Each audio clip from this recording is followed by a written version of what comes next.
92,000 plus on hand inside Tigers Stadium. 50,000 more tailgating outside, and the early standing ovation went for Mike the Sixth, latest in the line of LSU mascots, making his first public appearance tonight. Good evening, everybody. Vern Lundquist along with Gary Danielson and Tracy Wolfson. Welcome to Baton Rouge. LSU football on a Saturday night. There's nothing quite like it in all of college football, which is why we're here, and Saron Black talks about it. This is us. This is what we do. We play at night. You know, we get them in our stadium at night. We're ready. We're pumped up. It's just the fans, they go crazy. It's you can't explain it. It's just, you got to be there. You got to see it. I mean, you got to feel it, you know, inside that valley. Well, we are here. We get to see it. We get to feel it. We get to talk about it. I've experienced most everything in college football over the last 10 years or so, except LSU at night, and I cannot wait. Well, there are two great stars in this game. Let's talk about Tim Tebow, the outstanding sophomore quarterback for Florida, and Glenn Dorsey, the wonderful defensive lineman for LSU. Two of the most spectacular personalities in college football and best players. Tebow kind of does it all for Florida. He is the heart and soul of the team and one of the best players. And Glenn Dorsey, a future obvious #1 draft pick. He's dynamic. You must game plan around him. LSU and Florida. We're coming up shortly right now. Let's go back to New York. And Tim Brando. All right, Vern, thanks. It's not a game, it's a happening down there. Welcome to TIAA Cref College Football Prime Time. I'm not sure, Spencer, an early October game can get much bigger than this. The winner remains in the picture for the BCS Championship. The loser might not even make it to the SEC title game. Give me your thoughts. What's the real key to this game? Timmy, this is very simple. I'm old school. This is all about defense. I mean, you look at LSU, they're basically what Florida was a year ago. Florida, much younger, aggressive, susceptible to misdirection, which is what they're going to get a lot from this Gary Crowden coach offense of LSU. I think at the end of the day, LSU is better. They're a 9-point team in my opinion. All right, let's talk a little bit about Tim Tebow. Here is a young man with Herculean numbers, but can he absorb the kind of pounding that he can get from the likes of Glenn Dorsey, as Gary mentioned a moment ago? The short answer is no. If he runs the ball 15, 20 times like he did a couple of weeks ago, Timmy, he'll be knocked out of this game by halftime because, as you said, Glenn Dorsey and those guys up front, they'll get that four-man pressure on him. A lot of defensive backs in the secondary will come in and pepper him and clean him up. He'll be out of this game by half if he tries to run it too much. Going back to your comparisons, let's talk about the quarterback situation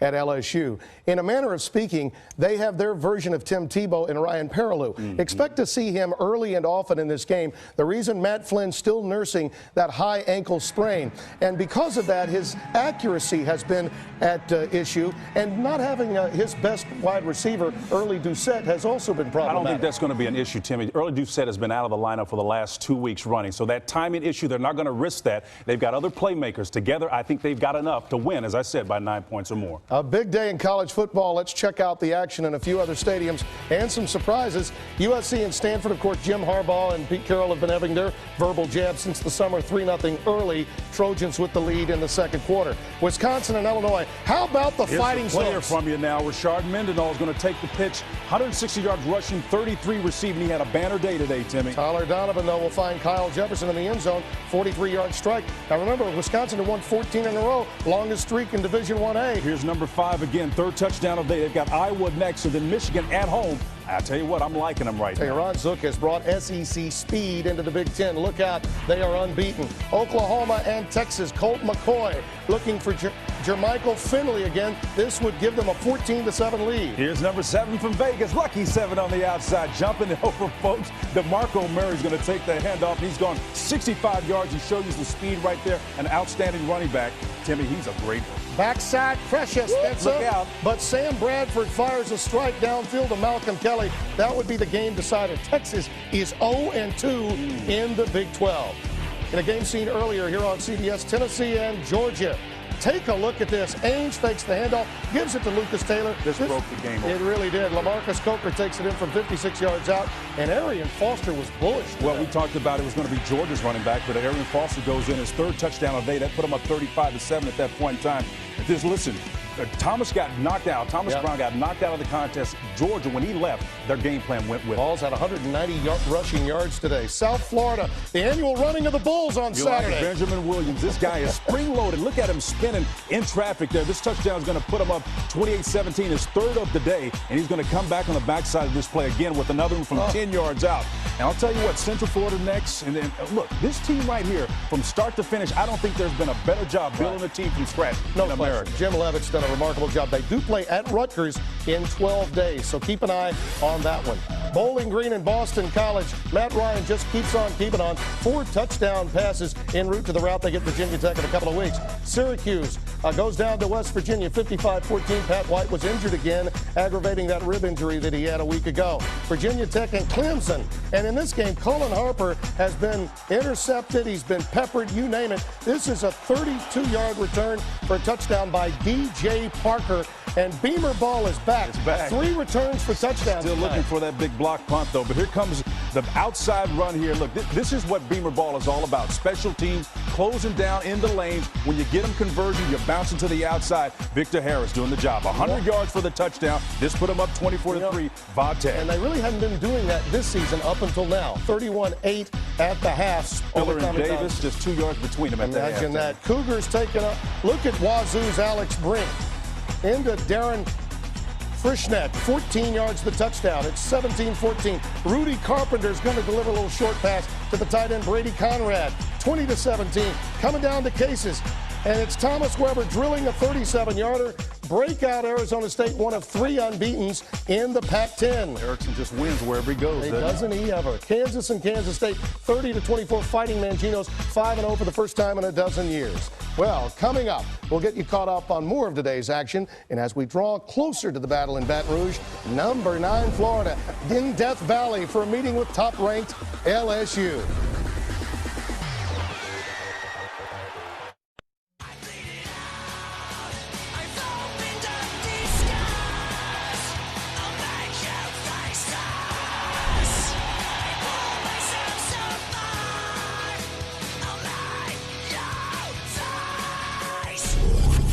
Welcome back. Updating you now on the Stanford-USC game. The Trojans able to take it in again. Chauncey Washington does the number from a yard out. The extra point failed, so it's 9-0. Remember, they've won 35 consecutive home games, last losing in 2001 to guess who? Stanford. Vanderbilt and Auburn earlier today. Hey, Tommy Tuberville's team has found their run game, Spencer. Here, though, it's Brandon Cox to Rodriguez-Smith for a score, but the run game was the difference. Mario Fannin, 22-yard touchdown run is going to give him a 21-0 lead. And Brad Lester on the back end of this, a 5-yard little burst for the touchdown. Yeah. As you said, he's back off of academic probation. This is the offense that Auburn was so desperately in need of. Throwback helmets from the 57 Sugar Jordan national title. No U or no A on the side of the helmet. They didn't need it. 35-7 over Vandy. Houston and Alabama. Set alert, Timmy. Glenn Coffey taking it in from 4 yards out to make it 30-10. But Case Keenum is going to draw Houston near. Well, he's got 4.29 speed. I mean, it's a 30-yard touchdown strike on that slant. You put him in isolation, he'll burn you every time. That was Anthony Aldridge. And here again, trailing by 6. Keenan's pass is picked off by Simeon Castile. Alabama holds on 30-24 in a non-conference tilt. Miami against North Carolina. Butch Davis against Randy Shannon, who was on his staff and did so much for him. Here's Anthony Elsie, 39 yards, Spencer. Well, Anthony's one of the big playmakers for this group, and they're young right now, but look, they're going to be good in years to come. They got the first conference win today. Reverse, Timmy, reverse. Brandon Tate goes 54 yards. The Heels were up 27-0, had to hold on. One of the real keys to the game, Kyle Wright, intercepted 4 times today. North Carolina gets their first ACC win under Butch Davis. Maryland and Georgia Tech, go figure the ACC. How about Lance Ball? He's going to score his 3rd touchdown of the day at 1 yard at 28-17 at that point, Timmy. Taylor Bennett connects with Demarius Thomas, 39 yards, 28-26. Now Georgia Tech's Travis Bell, 52 yards for the W. No. Right. 28-26. Ralph Regent's team able to back up that win from last week this week. North Carolina State against Florida State. Obi, Tom O'Brien's team trying to get it done. Daniel Evans intercepted by Michael Ray Garvin. If This you is don't a have speed, you 10-2 don't try sprinter. that. Yeah, he's got great speed. If you don't yeah. have speed as a quarterback, you don't try that play. Trendon Holloway is the guy that called 10.2 for LSU, though. Jimbo Fisher liking Xavier Lee, finding some offense there. He puts him up 24-10. At this point, 40-yard touchdown strike. Got a little sloppy in places. 20 penalties in the game. Game was delayed at one point due to lightning. Florida State with the win. Eastern Michigan against Michigan. How about Michael Hart creeping back into the Heisman Boy, race? he's guaranteeing wins, and he's showing you some of that vision right here, taking this Michigan team, putting on his shoulders, and scoring when he can. You can see him on the ISO play here. Watch Michael Hart just ripping through defense. A nice shifty legs, number 20. You love those undersized running backs. Today he becomes the all-time leading rusher, passing the A train, and Michael Hart put a little love on the capper for And they didn't have Mario Manningham, so they really needed him. He was out due to breaking a team rule. They hang on to win against Eastern Michigan. Northwestern against Michigan State. Another track meet. Sparty goes with Brian Hoyer, connecting to Eric Andino. 19 yards, game tied at 41. Remember 41 a year ago? Here's C.J. Boucher. He had 5 touchdown passes today to Omar Conte there, 48-41 in overtime. And then Hoyer's pass falls incomplete. 41 won it last year for Spartans when they came back with Drew Stanton. Wasn't enough today. They lose 48-41. Keeping it in the Big Ten, Penn State and Indiana, I beg your pardon, in Minnesota. 40-20 the Hoosiers. Indiana off to its best start since the early 1990s. Lynn Mason doesn't look too bad after all. No, he doesn't. That was a knee-jerk reaction, firing him at the end of that bowl game. Penn State, as I mentioned, against Iowa. Just 3-10, Kirk Ferentz' club, dating back to October 14th. The big difference in this game, Penn State running back Rodney Kinlow here. Yeah, Rodney is an excellent back, and again, finally opening that offense. Galen Hall does it today, and they win 27-7. All right, so the story of the Texas A&M Aggies against Oklahoma State, that one just underway. A couple of coaches in the news for wrong reasons. A lot of turmoil right there between those two. Well, let's get your final thought on this game, Spencer. What do you see happening in tonight's game? I think that a couple of weeks ago, Ole Miss set the template, okay? And then Auburn came in and leveraged that and then parlayed it into a win. LSU has got more talent than either one of those ball clubs. And as I said before, they should be a 9-point winner in this contest. So I think, again, LSU, more talent. The only way they lose at Tim is they just fumble it away. A lot of people believe the stars and the moon are aligned for Florida. But do remember this, regardless of what happens. In 2003, LSU won the BCS title. Who did they lose to? Florida at home. Last year, Florida won the BCS title. Who did they lose to? Auburn. About this time of year, a season ago, they went on to win the national championship. A one-loss team out of this conference can still win the national title. Coming up, the Home Depot SEC on CBS. It's Florida and LSU. Enjoy the game, everybody. After this message and a word from your local station.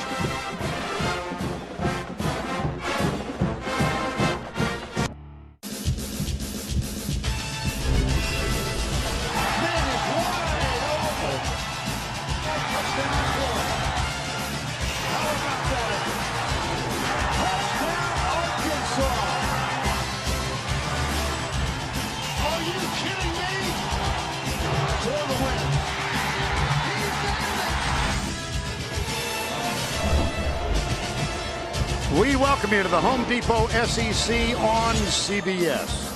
Saturday night in Death Valley, more than 92,000 inside Tiger Stadium. They welcome the home team.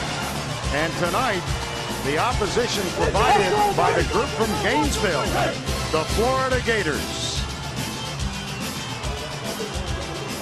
Always something special as we help celebrate 75 years of football.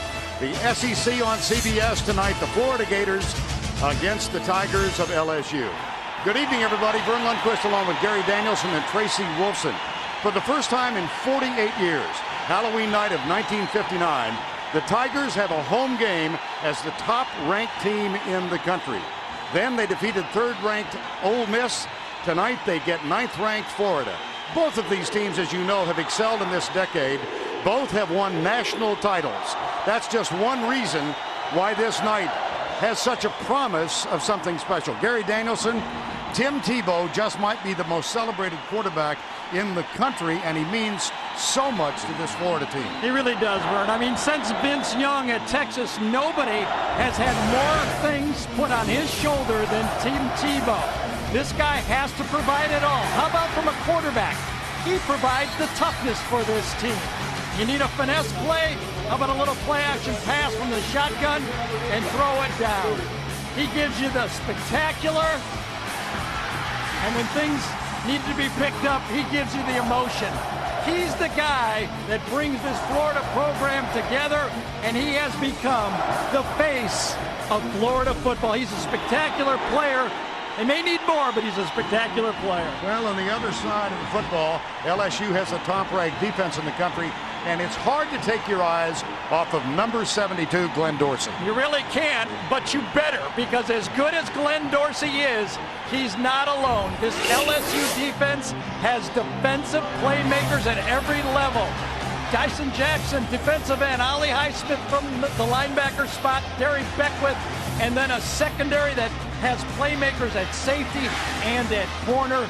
These guys, this defense, Vern, has people that can win football games from the defensive side of the ball. LSU, the national champion in 2003. Florida a year ago. Gary, really two of the true heavyweights in college football. They are. In life, people sometimes say, Vern, that perception is reality. Well, in football, it's not.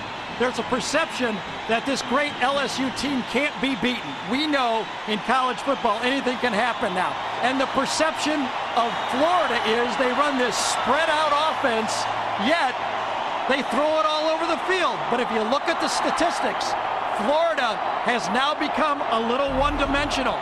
They're relying on Tebow. The last 3 games, he's getting 2-to-1 carries over the running backs, and Percy Harvin, their outstanding receiver, is becoming the go-to and really almost all of the offense. You think tickets weren't a little difficult to come by tonight? Here come the Tigers.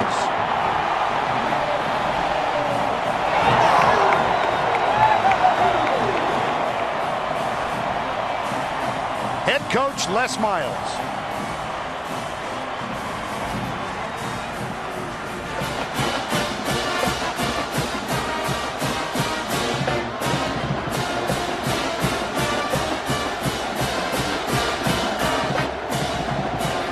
Here are the Gators.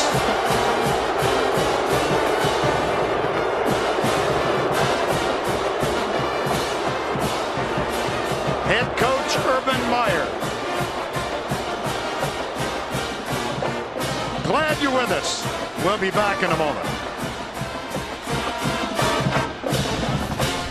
The Home Depot SEC on CBS is sponsored by Coke Zero, Chick-fil-A, Toyota, and by Bud Light.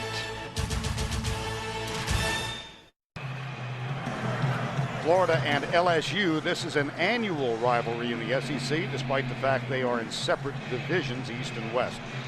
Earlier this week, senior starter Tony Joyner was involved in an early morning incident at a towing company. Charges were filed, then dropped, and he is back in uniform. For more on this entire story, let's join Tracy Wolfson. Thanks, Vern. I'm here with head coach Urban Meyer. Coach, what is Tony Joyner's status for the game? Tony will play tonight. Will he start? I don't believe he'll start, but he'll get in pretty soon. How much of a distraction was this for the team this week? We got a football game to play. It's an internal family issue we took care of, and we're ready to go. Is this a distraction for him at all? Sure it was, but he's also a grown man and he can take care of himself and ready to go. Thanks for your time. All right, Tracy, Gary. Well, I don't think it was a distraction. All you got to do is turn on the films of LSU, and you can't be worried about a towing. And by the way, Vern, gee, college kids stay up late at night? Wow, when did that ever stop happening? Well, experience college football on CBS, brought to you in high definition by Sony. Florida won the toss. They have elected to receive. Temperature of 85 degrees and partly cloudy skies. Florida leads the all-time series, and really an anomaly. They lead in games here 15-12. Well, they had a guy named Spurrier that helped them do that a little bit. Won 13 of 14. Listen, one thing about Florida, Vern, they will not have stage fright. These guys have been in a lot of big games. Even the guys that haven't played have been around big games. They're not going to faint out here. Josh Jasper will kick. Brandon James is deep. The kick is very short and grabbed alertly by Ryan Stamper, backup linebacker. good hands up at the 38-yard line. Now let's check the lineups. Presented by Applebee's. Tim Tebow having an outstanding year, but he has carried a load in the last 3 games. Offensive line, Watkins, Tart, Miller. Keep your eye on number 56, Marquise Pouncey, true freshman. Caldwell gets back in the lineup after injury. Harvin and the rest. 1st and 10. Out of the gun, Tebow. Empty backfield. Pulls up, little crossing pattern, and Cornelius Ingram drops it. Ali Highsmith defending, one of the fine linebackers for LSU. Up front, and this team is #1 in the country. Tyson Jackson, Dorsey, Favorite, and Kirsten Pittman, the linebackers. Sanders, Beckwith, and Ali Highsmith, and the secondary, Zenon, Stelz, Taylor, and Chevis Jackson. 2nd and 10. Again, the empty backfield, 4 wide. Tebow goes deep. It's caught by Lewis Murphy, and that should be enough for a 1st down. Don't you love, if you're a Gator fan, that they are coming out and are not going to play conservative? I think if you look at the Florida football team, they looked at LSU, they watched teams that came in here and said, you know, if we don't stand toe-to-toe with these guys and try to swing, if we try to win by TKO, we're going to get knocked out. We must attack. And you see it, this is the 3rd straight play. Florida has gone empty. Keyston Moore, the running back, is at the top of your screen. Split wide left. Here's Tebow, 3rd straight pass. A little crossing route underneath. Again, it's Murphy. He picks up 7. Well, how about Gary's game points? Well, if you're going to move it against this team, you must sell out on defense if you're Florida when you get on defense and stop this LSU run. That's #1. And when you get the ball, make number 7 #1. That means you got to throw the ball to Cornelius Ingram. They did on 1st down. He dropped it.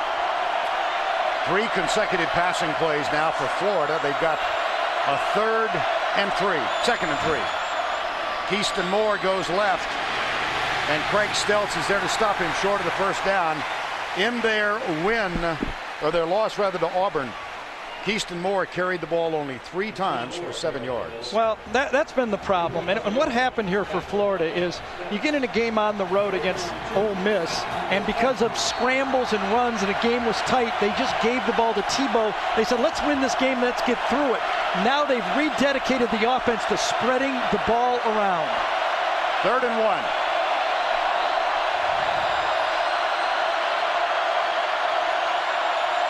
It's Tebow, and he's got the 1st down, plus 5 or 6.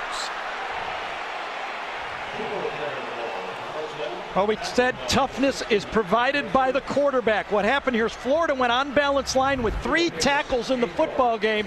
Tebow starts out behind Tart and then comes back the other way and just runs off Carlton Metter right there.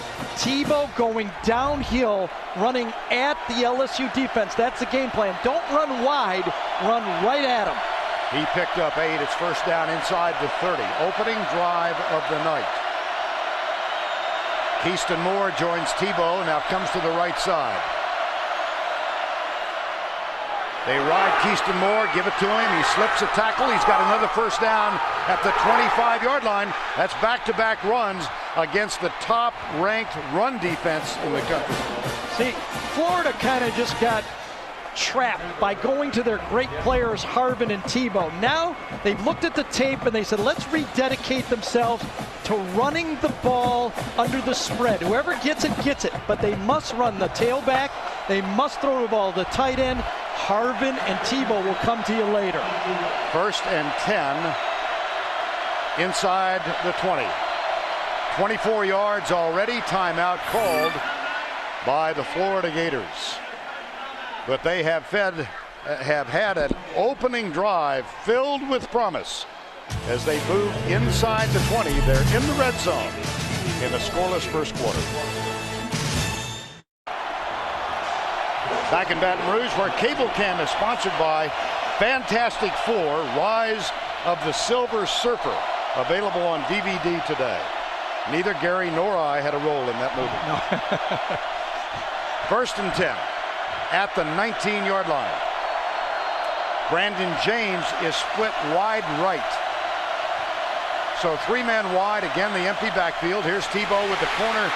Pittman coming, and Tebow will run and is punched out of bounds near the 17-yard line. Chevis Jackson was defending. Nice penetration by Pittman on that play. Yeah, Pittman was unblocked on that play because LSU brought an extra guy against this empty backfield. But the great athlete that Tebow is, he got away from it. Now, here's the challenge for LSU. The rhythm passes are hurting them. That means they have to go man-to-man and take those rhythm passes away from Tebow.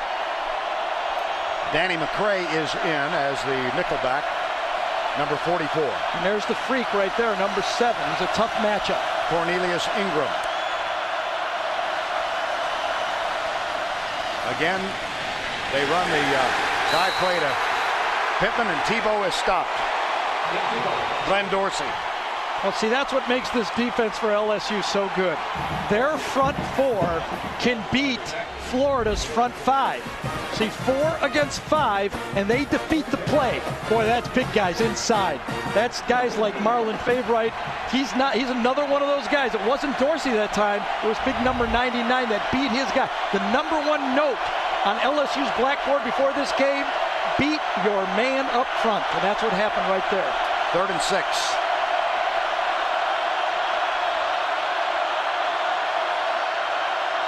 LSU brings only 4. Quick strike. It's tipped away by Ollie Highsmith, number 7. Intended for Percy Harvin, who thought he was open. Boy, I'll tell you, this was a gimmick defense. A gimmick defense by LSU. Ollie Highsmith lines up to Tebow's left, way over here, and then he comes over here to almost pick it off. Watch this play. Tebow thinks he's got an easy throw, and a robber by Ollie Highsmith comes into the middle. Great setup by Bo Pelini that time, defensive coordinator. Joey Eos with a 32-yard effort. He line drive one from 34 last week. It was blocked. No problem with this. He arcs it through, and the Florida Gators take an early lead on the opening drive of the night. 11:19 remaining. LSU about to get the ball for the first time.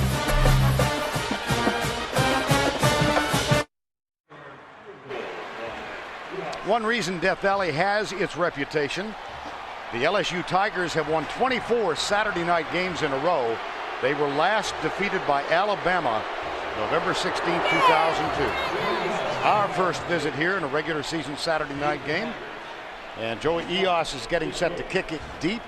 Trendon Holiday, as Tim Tebow chats upstairs with Dan Mullen, the offensive coordinator. Vern, Les Miles pooch punt against Florida, pooch kick, excuse me, against Florida. Will they dare kick it to Holiday?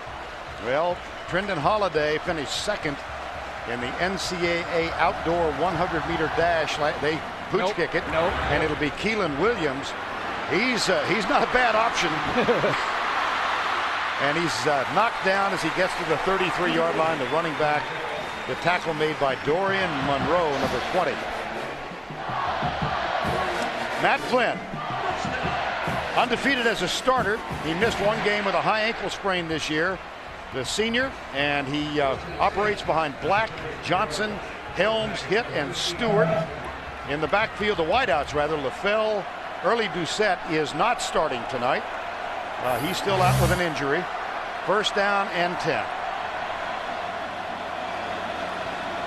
1st down and 10. Left side. And Jacob Hester, number 18, runs right into Dustin Doe, number 32. Just a footnote. Early Doucette is out with a groin pull and unable to go. They hope to have him back next week at Kentucky. 2nd down and 8. Ryan Perilou is in the lineup. They'll go with 2 quarterbacks. Perilou, who started 1 game this year. Out of the gun, and he is an option threat. He'll keep it. Boy, Willie.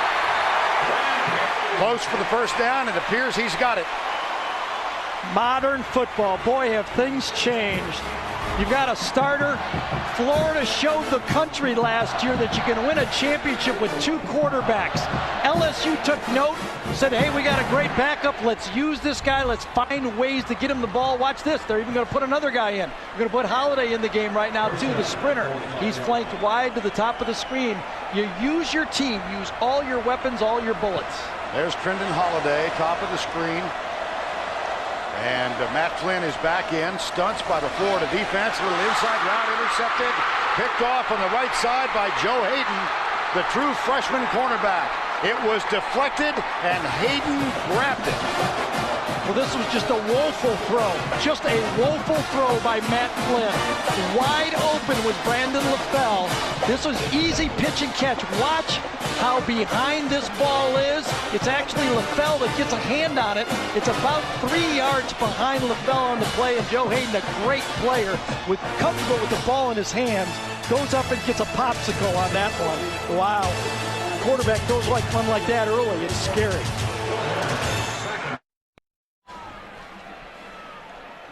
Matt Flynn throws his first interception, and Gary, a year ago, this LSU team was haunted by it. You bet. And you remember, if LSU would have beat Florida last year, they'd have been playing for the national championship.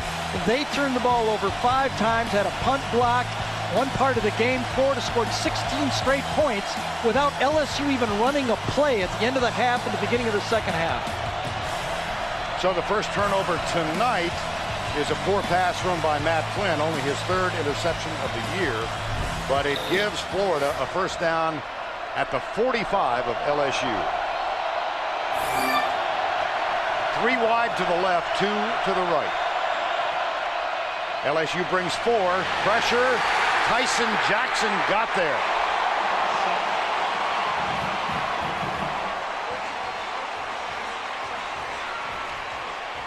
Well, we talk about Glenn Dorsey, and he does get a push here, but there's other guys. Dorsey's right here. Watch Dorsey push, but the outside, because of the push inside, Jackson's able to come inside. Nowhere for Tebow to go. Dorsey plugs it. Jackson, another playmaker from the outside, gets the sack. When you get sacks, it's a team. Coverage in the secondary, push inside, and defensive ends making a play. And because he actually gained a yard, it will not go as an official sack. Just a gain of 1. And that one is tipped again. I think it was Ali Highsmith. His 2nd tip of the first quarter. Let's go back and spend a moment with Tim Brando. Vern, while some weren't looking, that team that lost to Florida for the national title has managed to get their way all the way up to number 4 in the country. Todd Beckman to Ray Small for a touchdown from 26 yards. Then Beckman again to Brian Hartline, a 6-yarder. Purdue is unbeaten, but they've had some misfortune come the month of October in the past.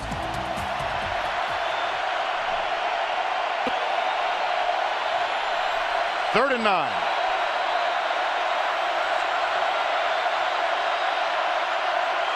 Again, LSU brings only 4. Tebow deep right side. That one's going to be incomplete in the end zone. Intended for Andre Caldwell, who is finally back on the field for the Gators. Yes, he is finally back, Vern, but he's reported to be a 4.3 40 guy. He's not running 4.3 40 right now. You know, you listen to these players sometimes. Matt Flynn told us he was 90% 2 weeks ago. He wasn't. Now it doesn't look like Caldwell's 100% to me. This is the only team in the country yet to return, allow a punt return or obviously a yard. Chad Jones is back. And here is the punt. Chaz Henry. And that statistic will still hold as it's down just inside the 10. That's amazing. Well executed by Henry. He just hit it sky high and kind of dropped it like a wedge. Well, the interception did not hurt.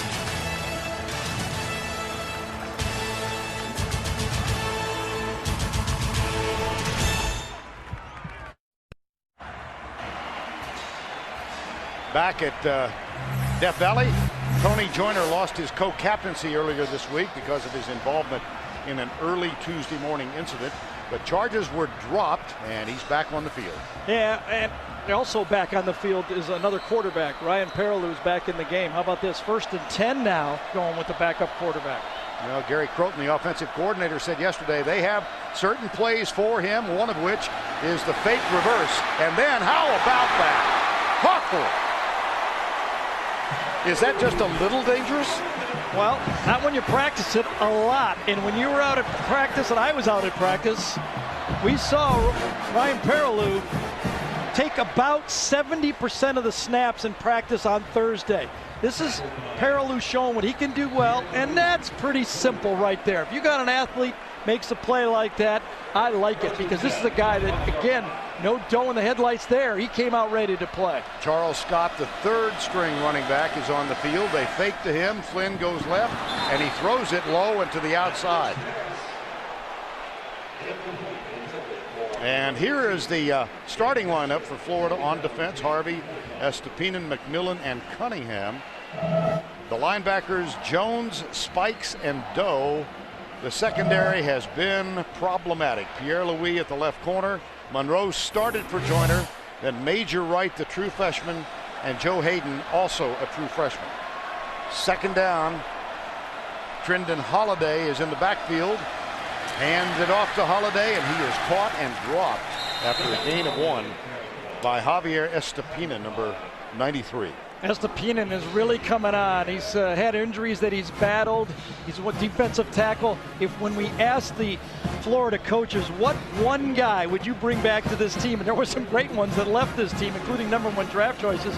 He said defensive tackle Ray McDonald, but Estepinen right there is showing that that position is starting to come on for Florida.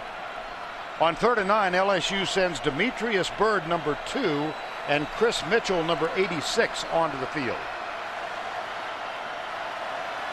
Here's Flynn, little quick flip left side, inside route by Brandon LaFell. Looks for a block, and he slips and falls. But he does gain 14. This is this half-roll throwback wide receiver screen. And by the way, this would have been early Doucette, their All-American receiver, running this play, who's a great athlete, high school quarterback. LaFell could have popped that one out to the outside and gained another 10 or 15 yards. Florida's very, very fortunate. On 1st down and 10, it's Flynn under center, conventional I formation. And there's Keelan Williams, caught and dropped behind the line by Derek Harvey, number 91. Well, you're going to look at LSU running the football.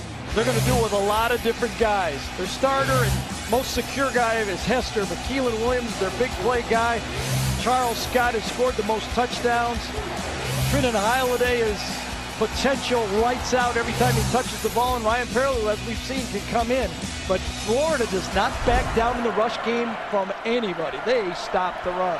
2nd and 13, 3-0. Midway through the opening quarter. And a little motion on the right side. There's Carnell Stewart, though a senior in his first year as a starter. He and hit on the right side, former defensive lineman. False start, number 71 on the offense. 5-yard penalty. It remains 2nd down. Steve Shaw. Gary, how about your game points for LSU? Well, the first game point for LSU is they've got 2 guys that play quarterback, and Les Miles told us that they play best when both play. So it'll take 2 for LSU to beat this Florida team, and they must get it and then keep it. They've already had a turnover in this game, and last year it killed them. Ryan Perrilloux is back in at quarterback as they rotate Flynn and Perrilloux on 2nd down. Trendon Holiday tries to squirt through, and squirt is the operative word. He's 5'6" and 160. But as Les Miles was telling us yesterday, yes, he can run fast. He won 2nd in the 100-meter, but he is a footballer. He is, and what you really like about Holiday is he looks fast because he's running north-south. He's passing guys. He's not running to the sideline. Everybody running with him. Guys are trying to hit this guy, and watch him. He kind of squirts forward when he gets hit. He does not just fall down easy. Matt Flynn back in on 3rd and 11, the 5th-year senior from Tyler, Texas. Throws it right side. LaFell got it. No, he dropped it. He could not hang on. Now that one was a pretty pass. Pretty pass. That was a spectacular pass. That's the second drop. Well, it's a first drop. 2 of them last week by LaFell. He's tripped once. Now this ball is 18 yards downfield, right in the throat. And that's a play that you expect receivers. Now remember, they had 2 of them #1 picks last year. They're playing in the NFL, obviously. And that position, although they got great potential, has not come through. Patrick Fisher, a senior, will punt, averaging 44 yards. Brandon James running back and grabs it at the 6-yard line. He's a game breaker, but good coverage this time. Fine pursuit downfield by LSU. A 55-yard punt, 16 on the return. Coming up tomorrow, doubleheader action for you on CBS. 4 games in the early slot, headlined by the Jets at the Giants, and in the late game, San Diego at Denver, or Baltimore at San Francisco. It all begins with the NFL Today, JB and the quartet, the 4 lads. I'm dating myself. 1st and 10. Tebow. And the Gators lead by 3 on the opening drive. They got the field goal.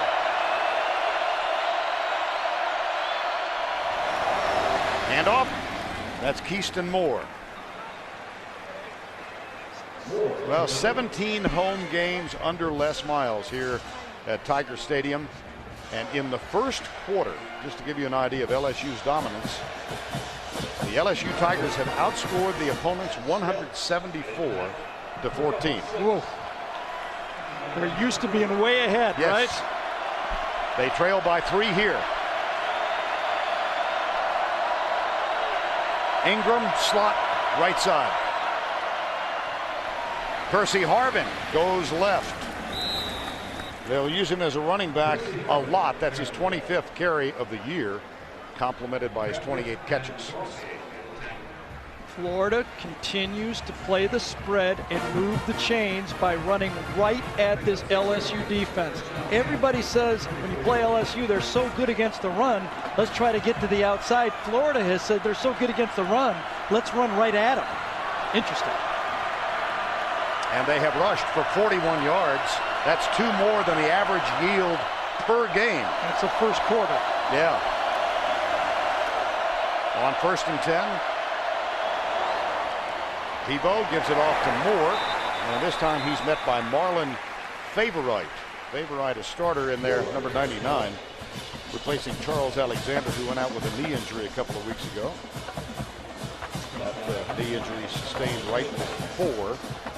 It's so loud, excuse me, Vern, it's so loud for Florida. Watch the center right here. His left hand will tip off his players that he's going to snap the ball. He lifts up his hand, comes down and snaps the ball. That gives peripheral vision to the tackles and guards when it's going to happen. I'd wonder, will LSU see it and start timing it, though? Drew Miller is a senior. There was the movement. Here's Tebow, pulls up, has a man open out on the wing on the left side. The catch is made by Andre Caldwell. Defended by Chevis Jackson. That's a gain of 10. Well, here it is again. We've talked about it in the past. The shotgun formation with Tebow, because he runs, is you play a play-action pass by yourself. You fake it in, come out, and what happened here is Florida said, we're not going to go by the bomb this time. Oh, trick play right here. We got to come off it. Florida's all over the field here. Look at this. How about this one? Wow! Oh, my gracious. Tebow, well, let's put that one back in the bank vault. Glenn Dorsey, Kirsten Pittman. Interestingly, LSU did not adjust, and that was the breakdown. Look at it. The ball was thrown out here. This ball could have gone outside. The mismatch was there. LSU did not make any adjustment and ended up, by making a mistake, getting a sack on the play. Loss of 7, 2nd and 17. The best laid plans, huh? Of mice and men.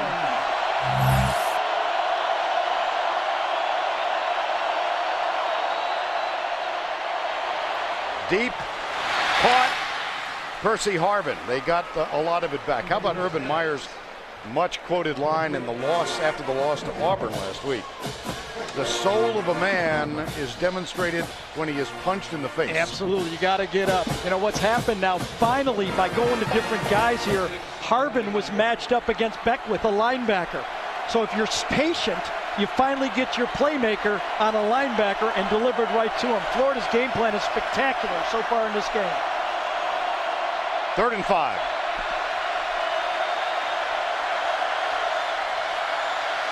Tebow deep in the middle. It's tipped and incomplete. It'll be 4th down. They'll have to punt. And a flag is down. Whoa.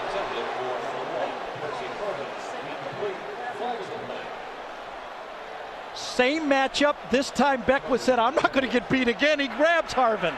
Pass interference, number 48 on the defense.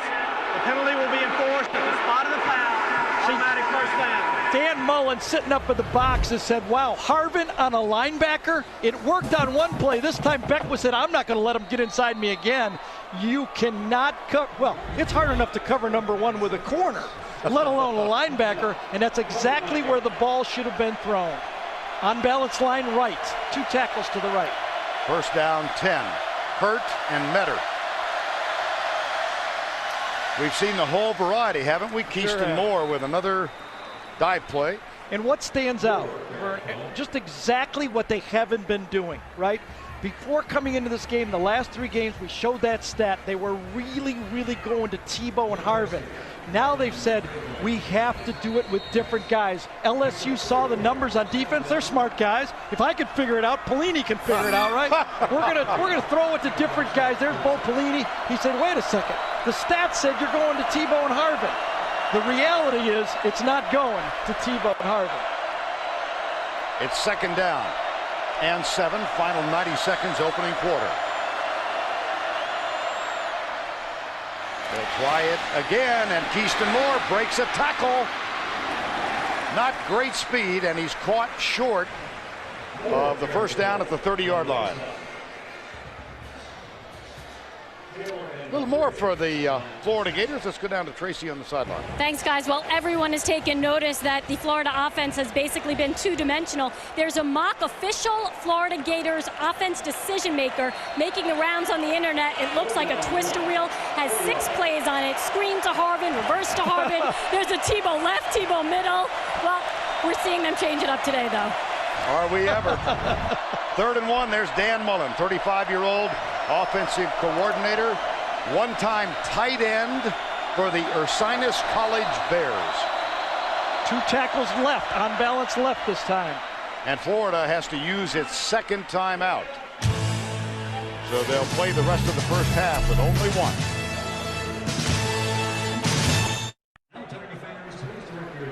Tiger Stadium on a Saturday night, more than 92,000. We might have the all-time crowd tonight. Let's take a look at Home Depot's tool for success, Gary. Well, tools allowed you to do things faster, and Florida can do it fast because of the speed at wide receiver. They're all 4-3, almost. What does that mean, though? Visually, let's take a look. The difference between a 4-3 and a 4-5 guy. That's 1.8 yards after 40 yards. Does that mean much? Well, watch this one right here. 40-yard pass on the dot, 1.8 yards difference. That's the difference of a 4-3 and a 4-5. And earlier tonight, Percy Harbin. And this time, 4-3 against a 4-8. That's even worse. You don't often see what a 4-3 looks like, but there you got a 4-5 guy, 4-3 guy, just it's 1.8 yards, but that can be huge. 3rd and 1. Metter, the right tackle, goes left side. Here's Tebow. And Tebow pulls his way for an apparent 1st down. Yep, the spot's going to come right at the 29. I believe he's got it. Kirsten Pittman with the tackle. I think Craig Stelz was up there, the safety. When you're playing against Tebow and you know he's going to run that power off tackle on 3rd and short, you got to get your safety. The safety is equal to a quarterback. Now watch, later in this game, LSU has to be aware. There's going to be one of those 3rd and 1s when Tebow's going to go in there, come back out, and throw the bomb. Bo Pelini, defensive coordinator at LSU, chatted with him yesterday, and he was quite confident about the defensive game plan, but Dan Mullen's offensive play calling thus far has prevailed. We've reached the end of the first. Well, I think back to what you said early. This Florida team will not be cowed by playing in Tiger Stadium. Absolutely not. They've got a lot of experience. That's the end of one. Florida leads it 3-0. We'll return to Tiger Stadium after this message and a word from your local station.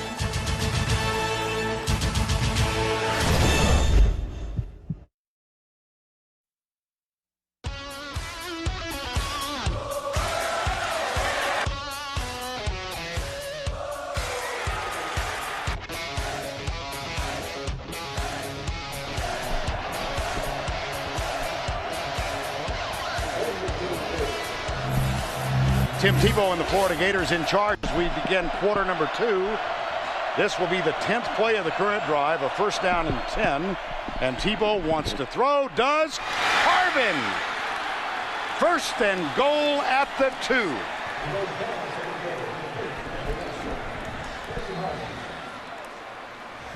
Well, by putting Harvin in the slot, the corners to the outside, and look at all this open field right in the middle.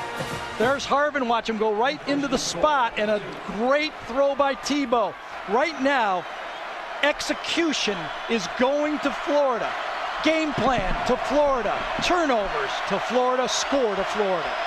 Out of the gun with 2 blockers in front. Here's Tebow. Tucks it and picks up a yard. Stopped by Kirsten Pittman, number 49. This is the second sustained drive by the Gators. And really, Gary, they've taken the crowd out of the game for now. Well, that's what execution does. You bet. Execution, solid game plan. They've got this LSU team on their heels. And, you know, I think this is the first team that has come in against LSU, kind of like the guys that used to fight Mike Tyson, that didn't faint in the first round. Second and goal. Eric Rutledge, Keyston Moore, the blocking backs. Tebow again out of the spread. That's Keyston Moore left side. And he pulls up, wants to throw. Now he does, and it's good. Keyston Moore, touchdown. It wasn't quite the jump pass from a year ago, but a nice alert play by Tim Tebow. Well, I thought he had Keyston Moore all the way. I was wondering what he was waiting for, but you know, on that play, Vern, I think he showed toughness, finesse, spectacular emotion. He showed everything on one play. Amazing. I bet he's got a Superman t-shirt on. He might. Yep. Joey Eos for the extra point.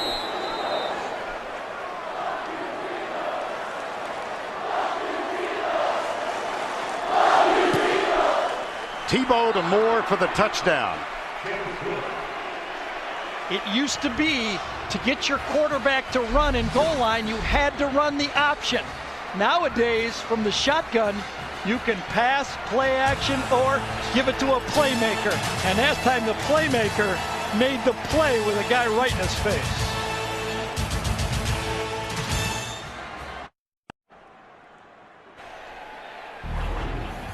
Time now for the playbook presented by the Hartford. The ball was supposed to go to Lewis Murphy right there into the corner to the end zone. He was not open. But watch Tebow just become an athlete. Murphy's covered. He buys time. Nobody open at the last second. Beckwith leaves Moore, and then he gives it. But you know what? Tebow doesn't leave the stadium. He goes right up to the crowd and says, "Paper Tigers, I can't hear you, Paper Tigers. Can't hear anything." Right. I tell you, this guy is a leader. His teammates say he's the toughest guy they've ever seen. You know, I never think of him, and we know him reasonably well. I'd never think of him as brash. Well, he used to taunt his mom when she was homeschooling him. She'd give him too many hard programs, and he'd say, come on, let me see it. Oh, my goodness. And that one goes through Trendon Holliday's hands, and it'll come out to the 20. Now let's go back to the studio for this Liberty Mutual update. Here's Tim Brando. Vern, one of Shreveport, Louisiana's finest is John David Booty, but this is not one of his better efforts. Ball is picked off by Austin Yancey. Look out. Jim Harbaugh's team only down 2 with 7:40 remaining in the third, and Ohio State now up 17-0 on Purdue at West Lafayette. Jacob Hester, the running back, was a high school teammate of David Booty. Said this is the first week they haven't exchanged phone calls in about a month and a half. He was a little mad at him. He passed them in the polls. That's why. Terrence Tolliver is on right now. Here's Matt Flynn out of the gun. And he fires it inside. That's a quick slant, and that's going to be a first down to Brandon LaFell, number 1. Well, we talked to Les Miles yesterday, and what I tried to get out of Les is, you know, modern football means a lot more decisions for head coaches. He has to now manage this 2-quarterback situation. It's the biggest deficit of the year for LSU, 10-0. He's using 2 quarterbacks. He must manage this game and go with what he believes is the right quarterback in every series or every play. Double tight end set on first down after that 12-yard pickup. Quick opener, Jacob Hester, the senior from Shreveport, Louisiana, whom we just mentioned. At Evangel High in Shreveport, he was a teammate of John David Booty. Second down and 4. Hester and Quinn Johnson in the backfield now. 10-0 Florida. Here's the toss left side. Hester gets a block and plunges his way out to the 47. Quinn Johnson with the block. Evangel High School on your left, John David Booty. On your right, Jacob Hester. Booty was supposed to be a member of the party at Hester's wedding, but had other obligations that day, and here's the play. He had that dance class at my Matt Liner. I remember that, one? Vividly. Yes, first down and 10. Remember when Leinart had one class he had to take as a senior, so it was ballroom dancing. That was before that popular program started, on first down to the 50. We always talk about this LSU defense, but don't forget about the Florida defense. They have not had a 100-yard rush game against them all year. 5 games, nobody's rushed for 100 yards yet. But they have been susceptible to big plays in the passing game. They have. They do not have experience at corner and safety with Reggie Nelson gone that they had in the past. Brandon Cox carved them up pretty well last Saturday night in the Auburn win. Trendon Holiday is in again. He gets the handoff and comes right. Little juke, and he is out of bounds at the 44-yard line. He got by Tony Joyner.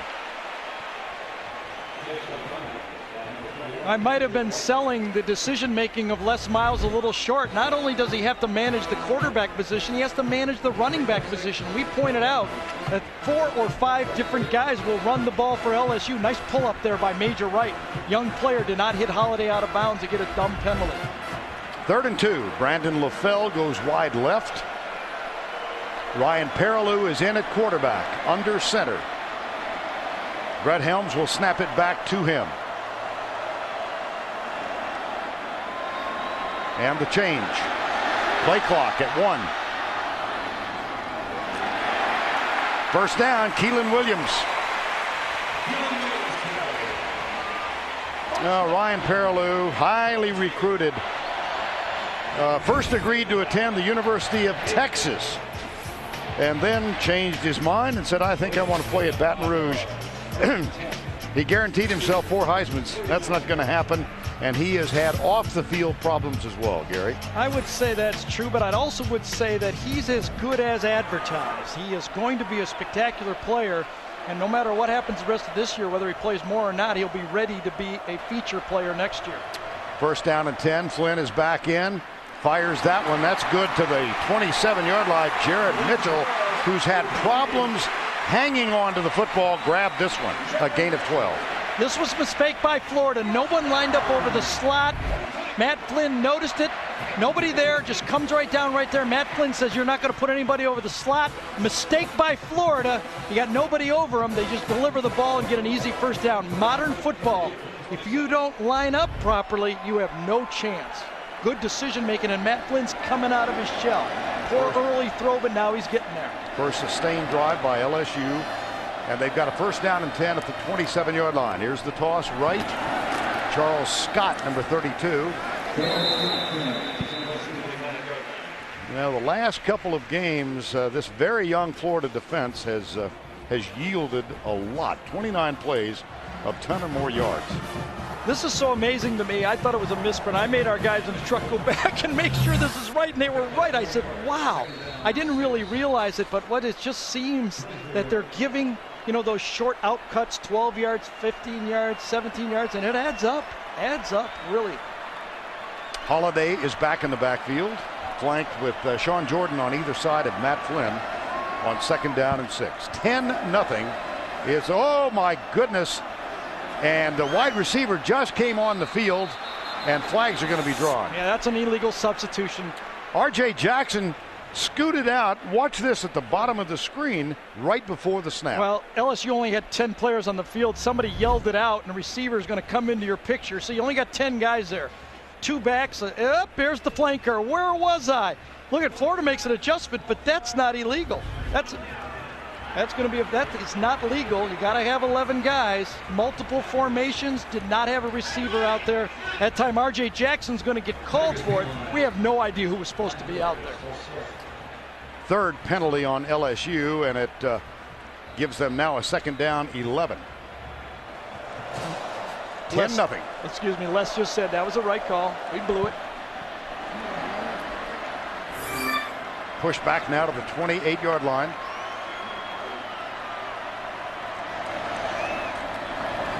Flynn, right side, catch is made. That's Demetrius Byrd, a junior college transfer in his first year at LSU. Major Wright, a true freshman, is playing the Reggie Nelson spot. He plays very deep, almost 19 yards, meaning these guys have man-to-man. Last year, it was Ryan Smith and Reggie Lewis. This year, it's a true freshman, Joe Hayden. 2 true freshmen in the secondaries for Florida. Those big plays are happening because they're not experienced back there. And you see, this is the first time. The last loss for this LSU team was a 23-10 loss in Gainesville last year. Hester on 1st down and 10 gets to the 15-yard line. And with Wisconsin's defeat this afternoon, and by the way, what a nice moment for Ron Zook and the Illini today. Ron, the former Florida coach and much maligned, and that was his middle name, Ron Much Maligned Zook. And well, he was quite emotional after that victory today. He said one of the best things since they won that bowl game, right? Or Florida State game at the end of his career. But a lot of things are happening to those top 10 teams. Anybody can beat anyone now. So Florida defending now as the national champions against the top-ranked team in the country. Here's Holiday. Nice defensive job by Brandon Spikes, the middle linebacker. And so LSU now with this 12-game streak, the longest current win streak in the country.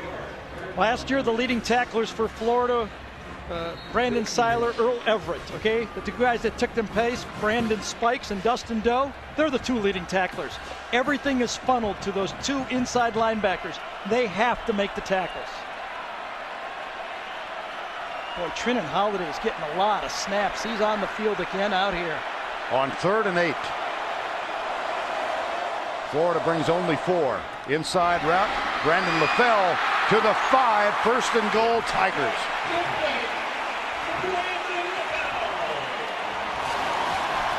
Same play that was run in the first quarter to the left. They line up and run it to the right.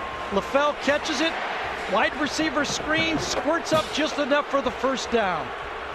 Got a block from Terrence Tolliver, his fellow wide receiver. Get a sense in talking to Les Miles and Gary Croton, they love this kid's potential. Oh, they do. Brandon LaFell. They've got a lot of. They got another one, Terrence Tolliver, that's going to break out. They say Demetrius Byrd is going to be a star. They don't even have their best guy early to set out there. I called it a 1st down, wasn't it? I thought it was, and look at us. Veteran eyeballs on the scene. Well, it's kind of easier to see at night, isn't it? I like these night games. We should do this. Yeah, exactly. Spectacular setting, by the way. Just spectacular. And I like that Florida showed up, and I like that LSU's answering. You know, it's not for the faint of heart. If you want to win a national championship, somebody's going to knock you in the chin a couple times, and you got to get up off the canvas, and LSU is. 1st down and goal from the 7. Matt Flynn, the quarterback. That's Richard Dixon, the tight end, in motion. Sets up left. They give it to Hester. He comes right. Down at the 1. Stop made by Clint McMillan, number 98. Well, they expect, as we said, a record crowd here. LSU's last loss was at Florida. They've won 16 in a row at home. That last loss, memorable. That was a Monday night game in the postponed game because of Katrina when they lost to Tennessee. Remember last year we showed the fumble when Jamarcus Russell was down there to score. They're in that situation again. Let's see if they turn it around and hand it to Hester again. 3 tight ends. They will, and he is going to be stopped short. Right. It'll be 3rd down. The first play was run to the right behind Hitt and Stewart. This play goes to the left behind Johnson and Black. Very physical. They do believe they can run the ball right at Florida because Florida is smallish and slants. So far they haven't proven that much. Well, this is 3rd and goal from the 1. And here's the product of an idle mind. So far this season on 3rd and 1, Florida has yielded only 2 out of 6. Look at this. And they will spread. Perillou's in the game. Ryan Perilou gets the snap and pulls up and throws it. And wow, it was tipped. I think Jermaine Cunningham got a piece of Perilou's arm. It was like the Tebow sell it. You saw Les Miles say, go for it right there. He runs up, he's going to throw the pass like a play-action pass, and it was. Cunningham got a piece of his arm on the play. That is speed from the opposite side defensive end. Receiver was wide open. Excuse me, Gary. Nope, they will go for it, just like Les said. Perilou remains the quarterback. Keelan Williams is one of the running backs. And Quinn Johnson is the blocking back. They look confused. They need to take a timeout. Great timeout. Great timeout. CBS Sports coverage will continue after this word from your local station.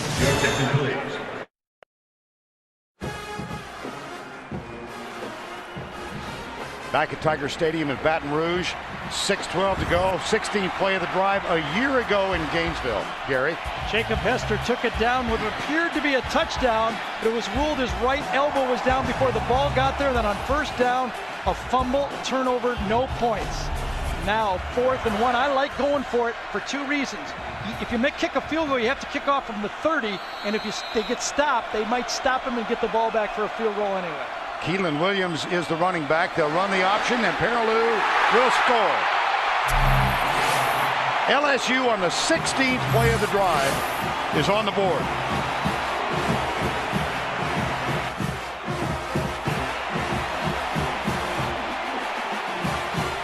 I like the little tucking of the football. Yeah, they reach it across. Yeah. Just in case they get tackled, it already happened.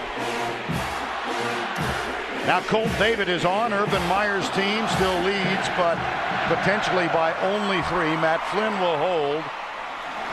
Jacob O'Hare is the snapper, and we've got motion at the line of scrimmage.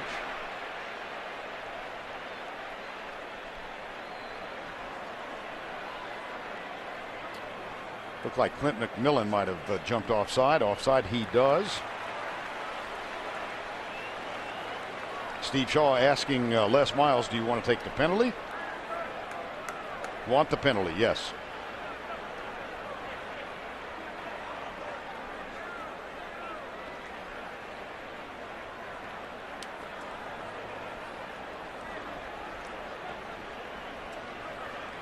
Well, the discussion continues. Yeah, he wants the penalty on the kickoff. He's going to have the try for the 1 point. And then they'll take the penalty on the kickoff. All these years I've become a specialist in lip reading. Offside, number 98 on the defense. That's declined. We will try the point. 98 is Clint McMillan. And so here comes Colt David out of Matt Flynn's hold. They executed the most spectacular fake field goal I think I've ever seen a couple of weeks ago against South Carolina. Extra point is good. David for the season is 26 of 26. A 16-play drive. It took 80 yards. We mentioned that if you're going to move the ball on the goal line, you'd love to have a quarterback with the option. Florida did it with the shotgun with the quarterback running. LSU does it with the option and the quarterback running. You get to play 11 on 11 now. Florida gets the ball when we come back up only 3.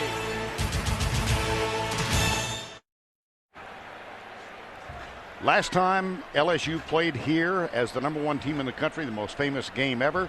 Halloween night 1959 against Ole Miss. The most famous play ever as we celebrate 75 years of SEC football. The call on this Billy Cannon run from J.C. Politz.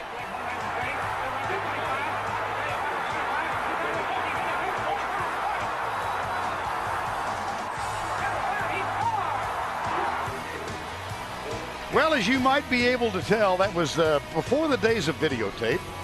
And earlier today, Billy Cannon, Heisman Trophy winner, signing an autograph in front of or behind the Heisman Trophy. That's what makes college football so great. It never changes. You come back, you sat, your grandfather sat, your father sat, now you sit.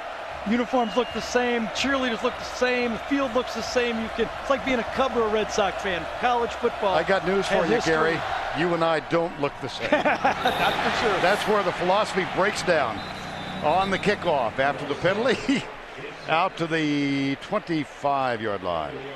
Monday on How I Met Your Mother, one of these guys is about to live out every man's fantasy. See how it plays out Monday at 8, 7 Central on CBS.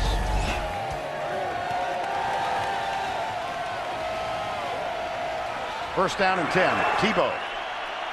Well, they should be well rested. They were on the bench for almost 8 minutes. Remember the last time Tebow was on the field, he was taunting the crowd.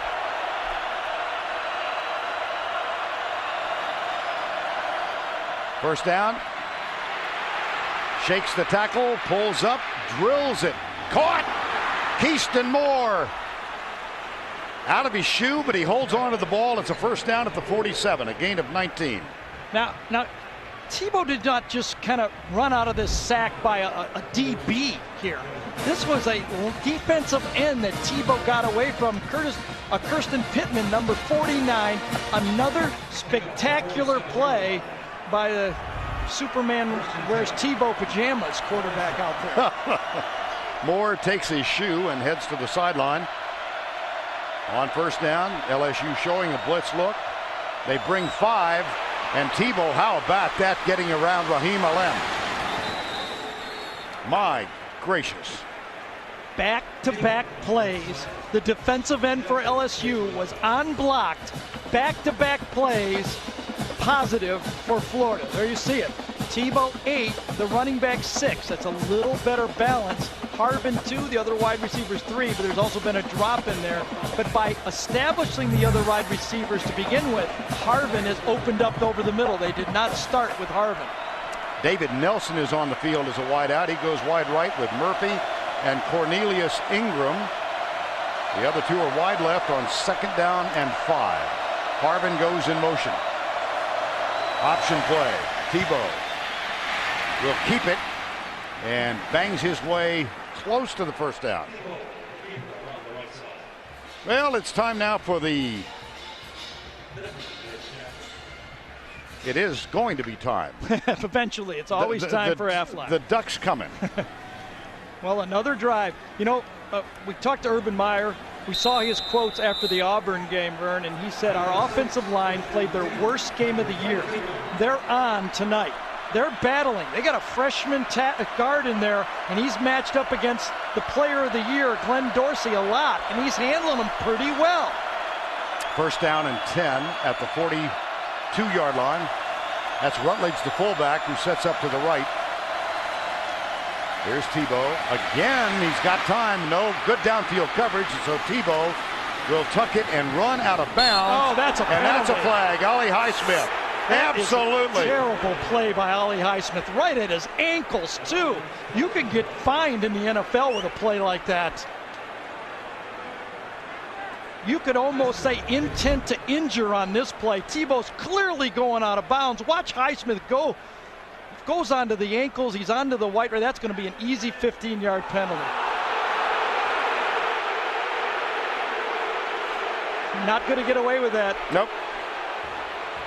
2 flags just to make it a point of emphasis. Yep.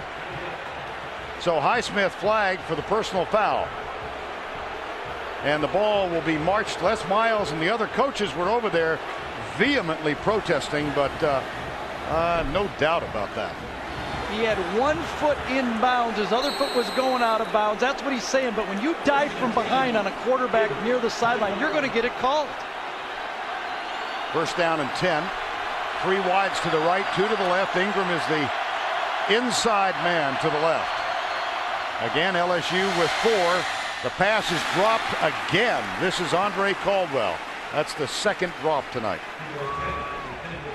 Well, as Highsmith made the tackle and the flag came out, watch Les Miles. Pelini on one side, on one ear, Les Miles on the other ear. It's not going to come back. They're not going to pick it up. Get the idea he's not inviting him to the gospel service. Right in his ear on that one. Yep. Boy, the empty backfield has given LSU problems in this football game. Auburn handled it pretty well.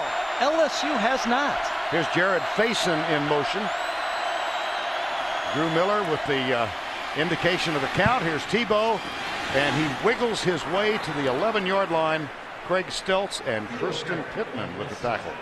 This is the spread offense that we're used to seeing from Urban Meyer that he brought from Bowling Green in Utah. Bring receivers into the backfield, fake the ISO inside. It's a read inside. They're reading inside. Defensive end collapses that time. Tebow takes it, gets as much as he can, and gets the 3rd and short. 3rd down 1. Florida already with 161 yards in this ball game. 3rd and 1. Caldwell sets up. There's a wing to the left. Here's Tebow. Snap a little high. Bangs his way to the 10. That should be enough to give Florida a 1st down. I keep thinking about what you said at the beginning.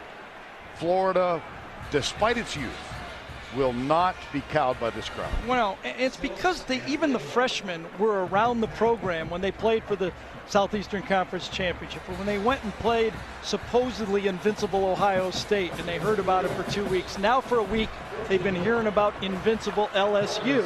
They've got an earful. These are a lot of prideful guys, and they have accepted the challenge, and Tebow is playing spectacularly early in this game. 5 carries for 28 yards on this drive alone. It's 1st and goal, Florida.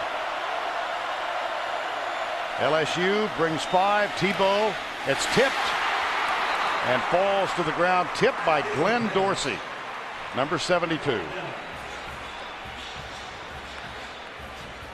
Well, this Florida team lost to Auburn last year and then had an off week and defeated Georgia. They lost to Auburn last week, and then they get to come to LSU. Yeah, they had that off week to prepare, and we wondered, would it be any different without the off week? It doesn't appear. They are ready to play in this football game coming off a loss, but they can only tie last year. Right. I mean, they won every game, so it's not going to be as easy as last year. Of course, the national championship game would have finished off that great season last year. Tyson Jackson is the injured Tiger, the junior defensive end, number 93. Well, Jackson, Pittman, and Alem have had 3 shots at the quarterback, and they have not been able to bring them down. Not a sack in this football game. 10-7 Florida, time for the injury, and we'll be right back. Tim Brando in New York. Coming up on the Geico Halftime Report, Spencer Tillman and I will get you caught up on all of today's action, including the Red River rivalry. Oklahoma, Sam Bradford to Malcolm Kelly for the go-ahead score as they beat Texas. Now let's get you back to Florida and LSU. Back in Baton Rouge with 3:18 to go, first half, and it's 2nd down and goal, Florida. Gators with a 3-point lead. This is the 9th play of this drive. Percy Harvin in motion. Option play. There's the pitch. Harvin taken down harshly by Curtis Taylor and Ollie Highsmith. Curtis Taylor, the free safety. Bring the running back inside. Run the option. You got to take a hit. That's a hit that won't even show up for the stats. When you say Tebow ran the ball 17 times or 18 times and took all those hits, there's a hit that won't even show up in the stats. 10th play of the drive. They've gone 63 yards. And Florida looks at 3rd and goal. Got a good matchup with Ingram in the slot against the strong safety, McCray. Keyston Moore is wide left. Here's Tebow. Pumps, runs, touchdown, Florida. Man.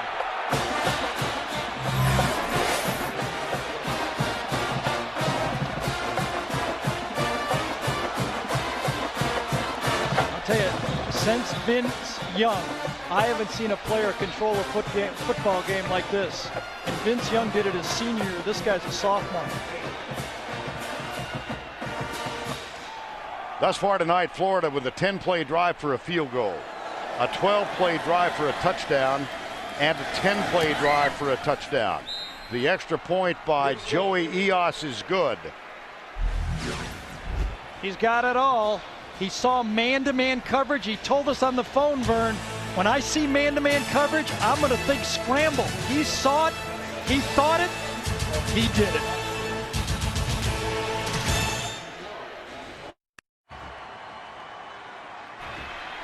.223 to go in the half. Florida gets the touchdown run from Tim Tebow, who has now carried 13 times for 44 yards. Well, there's no use counting carries in this game. This is a game you got to save yourself to lay it on the line, and this guy is a 400-plus pound bench presser. I could do that, but it took me 3 reps at 135 3 times. Well, he told us earlier this year that they won't, the strength and conditioning coaches will not let him lift more than 400. I know. They put the limits on him. Joe Eos kicks off. Trendon Holiday is the deep man. And he takes it 2 yards in. He will bring it out. There's a flag down on the near side. Holiday is dragged down by Joey Eos. Young man who was a walk-on until this summer. And he was given a scholarship. He makes the tackle there on Holiday. Let's check the flag. I think it was a shoe. Oh, really? Yeah. Oh, okay. It wasn't even a yellow shoe either. I think it was just a shoe. Now, don't emphasize that. They got it out there. He just threw a shoe right on the thing. Boy, you hate when you throw a shoe. Exactly. It kind of brings a halt to the proceedings. Sure did on that one. 1st and 10. 17-7. Matt Flynn, handoff to Hester, comes right. Don't just watch the game. Get online and be part of the action with free college fantasy football at CBSSports.com. Find out more and draft your favorite teams today at collegefootball.com.cbs.com. Gain of 4, 2nd down 6. 1:49 to go before the break. And LaFell drops it on the left side. Take a look at the beginning of the last drive. Yeah, Gary. the 2 key plays were the first 2 plays. Watch Tebow gets rushed by Pittman. Should have been a sack for LSU. He gets it, makes a big play. The next play, nobody blocks the defensive end. He runs away from it, gets out of bounds, and makes another positive play. Sophomore. Mom and dad, missionaries, spend a lot of time. Tim Tebow, born in the Philippines and has made missionary trips down there. Did it for a number of summers in succession until he started his college football career. There's a pass out left to Brandon LaFell, and Joe Hayden makes the tackle. 1:39 to go. The clock stops as they make the change. 48 years ago, last time LSU played at home as a #1 team, they defeated Ole Miss 7-3. The next week, they went to Tennessee and lost 14-13. They've not played a game at home as #1 since then. And they trail here by 10. Jared Mitchell, number 87, with the catch and a 1st down. That's a gain of 18. Coming up at the half, we're going to go back to our New York studios. Tim Brando, Spencer Tillman will be along with the Geico halftime report. Not quite as many upsets this week. No, not as quite as many. But this is a great answer for LSU. If they get a field goal, they're going to survive the first half. A touchdown, of course, puts them just within 3. This is a very effective drive, and they still have 2 timeouts. Out of the spread on first down. Flynn, wide open is LaFell. To the 21, another first down. And the clock stops while they move the chain in college football. That's a gain of 16. Sometimes you can't step into the throw. Flynn is going to get the rusher right into him. He's got to back up and let it go at the same time. Duke Lemons is in there on him. He throws a great one. And I think there were offsetting penalties on the play downfield. That is not a shoe. No, no, there we go. A flag was thrown, and then another one late. Wande Pierre-Louis reacted very late on the play. It would have been a 15-yard penalty against LSU. There were 2 fouls, both dead ball fouls. Personal foul number 4, personal foul number 86. They all set. It will be a first down. So the play stands. Yes, and Chris Mitchell had a real late block on the play, and if Wande Pierre-Louis has not retaliated, it would have been a 15-yard penalty. The flag was already on the grass. First down at the 21 with 1:13 to go. Clock running. Tigers have 2 timeouts remaining. Saron Black, the left tackle, starts in motion.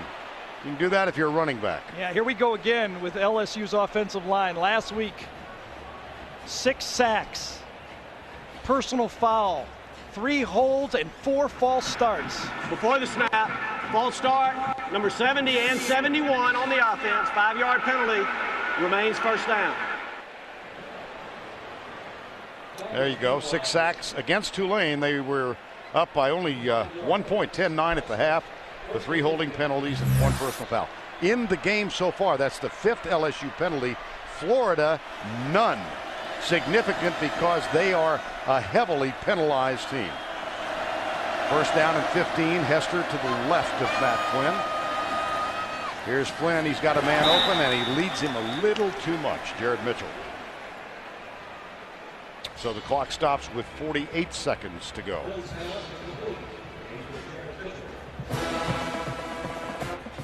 (17-7). 3 sustained drives for Urban Meyer's team. He came in here in his first year at Florida 2 years ago. His team was defeated 21-17. But that score not indicative of the matter of the victory. And after the game, Meyer held an all-night meeting with his staff, and they retooled their protection schemes. Second down. Pass is incomplete. Jared Mitchell. Dorian Monroe was in the vicinity, and no flag thrown. Spectacular read by Dorian Monroe, who's in the game for Tony Joyner. He's inside number 20, and he takes a bead. That's actually good coaching, to tell you the truth. That was his assignment. Fake the blitz and run outside for the wide receiver screen. Let's give that to Charlie Strong and get Greg Madison coming up with a scheme where he lines up over the center and runs out and looks for the wide receiver screen. They've got a key on this LSU offense right now. Well, at least on that one they did. 3rd and 15. They did it again. Here's the pressure. Flynn shakes the attempted sack, and he throws the ball away. It'll be 4th down. And Colt David will come on. Well, it was pressure from the outside. And Saron Black, their outstanding young offensive tackle, kind of gets beat to the outside, or they would have had plays downfield. Steve Mitchell, number 87, Jared Mitchell was wide open. But Matt Flynn did not have the moxie or the time or the inclination to look over there. Colt David missed on his only other effort outside the 40. That was a 42-yarder. Here's Flynn with the hold. The kick is up and wide right.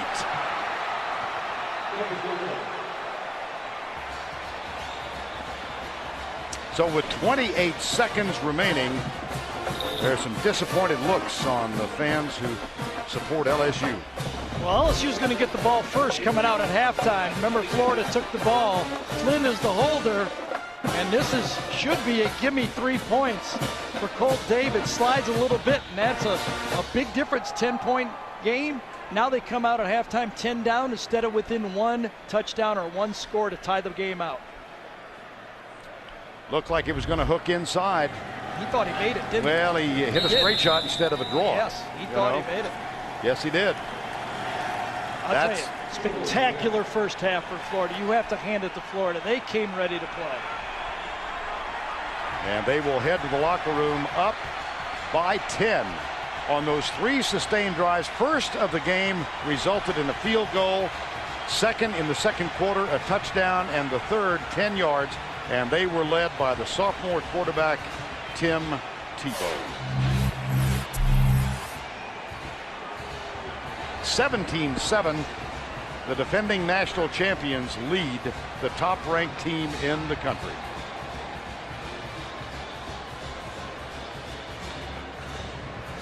As Tim Tebow rushes 13 times for 44 yards. And let's go down to Tracy, who is with Les Miles. Coach, how important was it to get points on that final drive? Well, obviously, we'd love to have had those 3. It made it a 7-point game. We're down 10 now. You know, we get the ball back. We come down and get 7. Now it's a 3-point game. You come in with the #1 defense in the country. What is Florida doing to cause you so many problems? Well, they run a nice. I mean, they run a nice spread offense. But the reality is we have plenty of opportunities to stop them. We just need to tackle. I can't tell you how many missed tackles we've had. Thanks a lot, Coach. See ya. All right, Tracy. That's the end of the first half with our score: Florida 17, LSU 7. Let's go to Tim Brando in our New York studio. All right, Vern. Les keeping us cool for now. Coming up on the Geico Halftime Report, Spencer and I will have all of today's action, including number 2 USC getting all it can handle from Stanford after this word from your local station.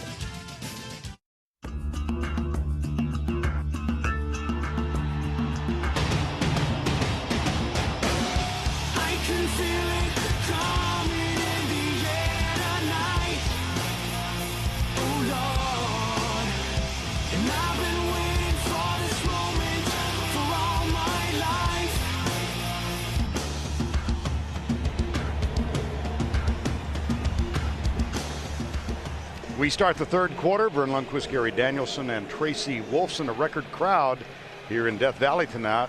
92,910. Largest attendance ever. And they sit in somewhat stunned silence tonight because the LSU Tigers, top ranked in the country, are trailing by 10. Joey Eos will kick off as we start the third quarter. And Trendon Holiday grabs it at the 11 near side. It's Keelan Williams instead of Trendon Holiday, and he gets out with a good field position. A moment ago, Tracy Wolfson with Florida coach Urban Meyer. Coach, how were you able to attack this LSU defense in the first half?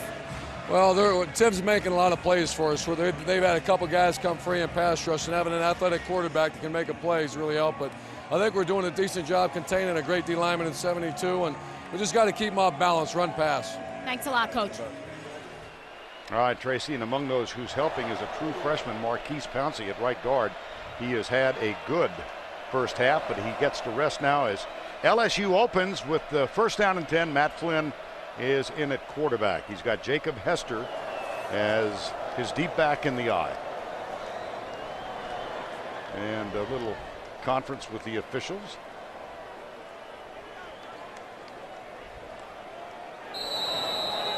And whatever it was, it has been decided. First down, Flynn. LSU trailing by 10.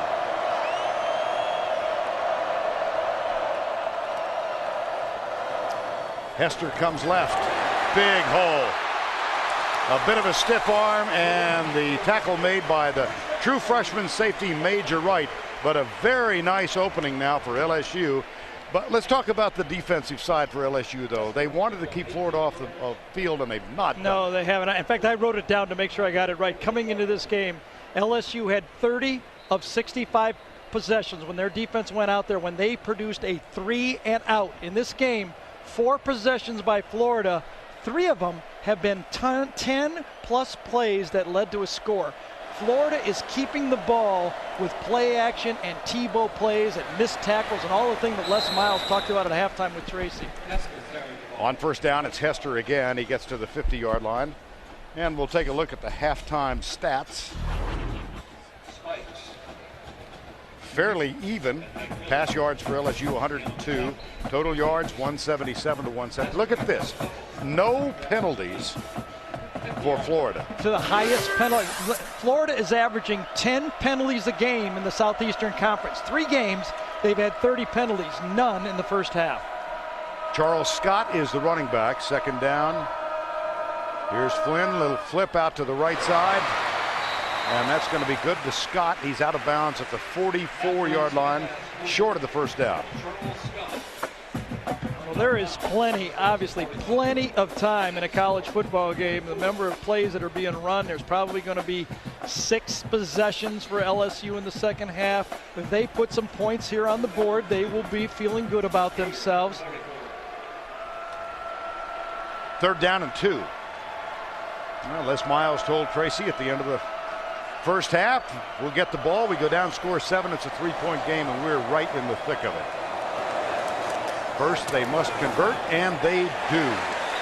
Hester to the 41-yard line. Tackle made by Dorian Monroe.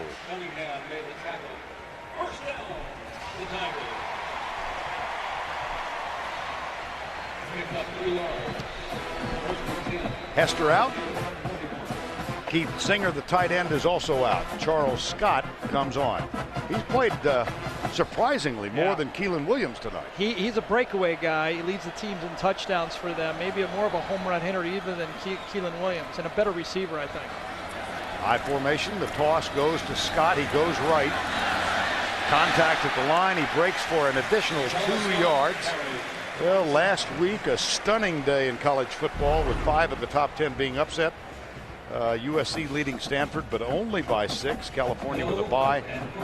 And you see Ohio, Wisconsin with the country's longest winning streak. Lost today to Ron Zook at 12. And of course, earlier Kentucky lost to South Carolina, so 2 more teams are going to drop out of that top 10 right there, and that makes room for, if Florida wins this game, they're going to move up to 5 or 6 in the standings, and they'll be in play still for the national championship. Here's Flynn. He fakes the ball on the handoff and runs into Brandon Spikes. This appears to be short of the first down. Brandon Spikes, Gary mentioned, replacing Brandon Seiler at the middle linebacker and the leading tackler on this team. Well, that's what Matt Flynn is not able to bring to the offense that he started out this year when he played against Mississippi State. He's a 4'6" guy with a good ankle. His ankle's getting better. It's still not 100%. He's obviously not 4'6". 3rd and 1.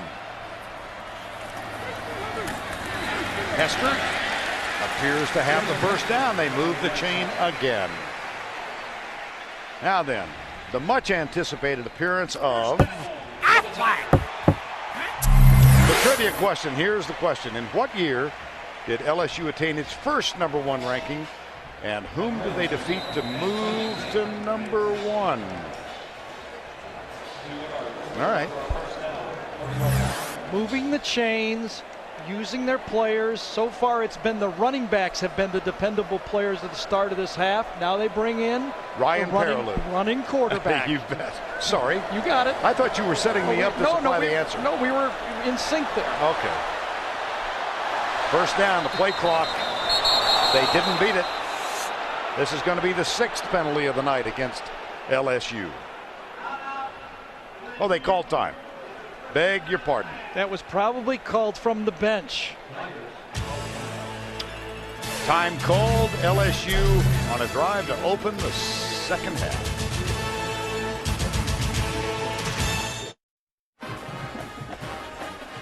Third quarter opening drive. LSU down by 10 at the half. The current standing, South Carolina now 3-1 in the conference. Florida 2-1. So how big is this game tonight? Kentucky and Tennessee, 1 defeat each. Georgia 2-2. They were thrashed by Tennessee today, and then comes Vanderbilt. Tennessee's a Florida fan. They want Florida to lose this game. They're an LSU fan because if Florida loses, Tennessee will control their own destiny.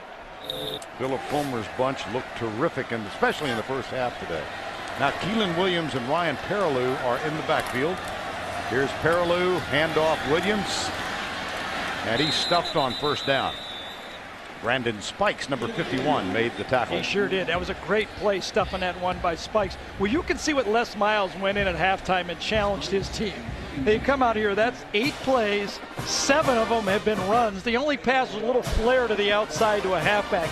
They challenged his offensive line, did Les Miles, and said, we are going to run right at these guys.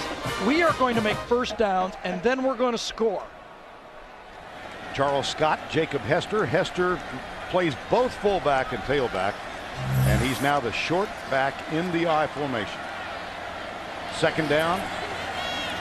Here's Flynn, comes left. Whoops, receiver appeared to have fallen. Yeah. Sure did. Terrence Tolliver. Well, a record crowd, Death Valley, Tiger Stadium, Baton Rouge. LSU football on a Saturday night, and the LSU Tigers last lost on Saturday night at home 24 games ago, 2002. Florida scored on its opening possession of the night. They've had 3 drives in excess of 10 yards, 2 touchdowns and a field goal, and Les Miles finds his team ranked number 1 in the country, trailing by 10. 3rd and 10.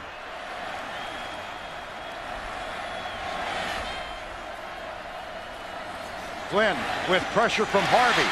Gets it underneath to Demetrius Byrd as Derek Harvey, who leads this Florida defense in sacks, was right there. How about Major Wright, throw a true freshman back there, closing on Byrd and making this play.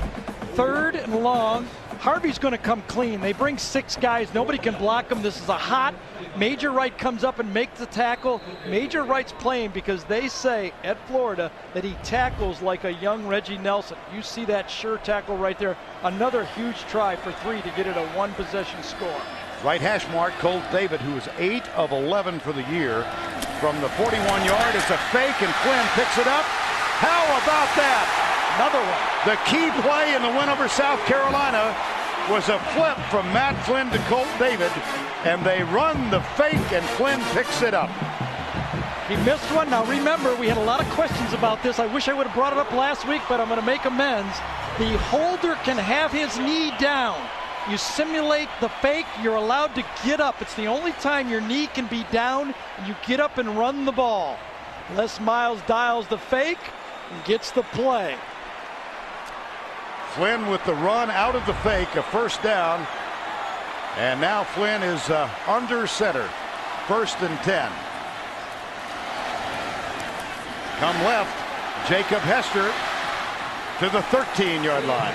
Well, 2 weeks ago, I think still the best fake field goal, Gary, I've ever seen. Well, it was just so nicely put up. We said, wow, it's a little wet. What are they going to do? Can they kick it? A little flip over the shoulder. And Colt David shows that he's got the speed that takes it to the end zone. Kind of finished off the game last week, didn't it? This one might get him back in the game. This one, kind of an off-tackle play from Flynn, and he takes it. And, might not be 4-6, but he was fast enough. 2nd down and 5. Perilou is back on as quarterback, and he'll take the snap 5 yards back, and do his best to emulate Tim Tebow. He runs left and is stopped at the 10-yard line.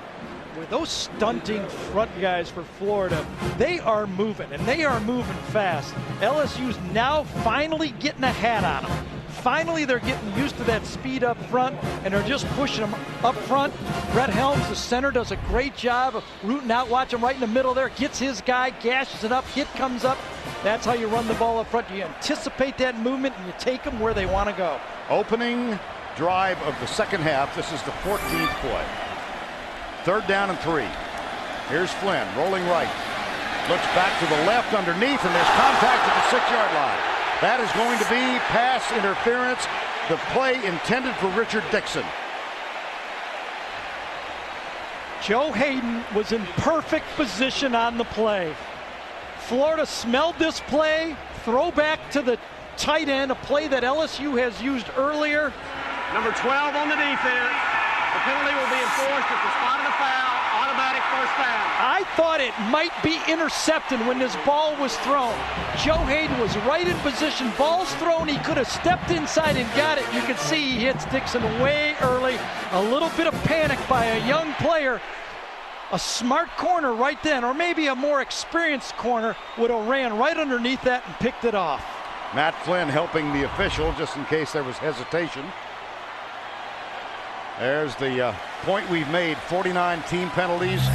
And tonight that is their first. Perilou is back in.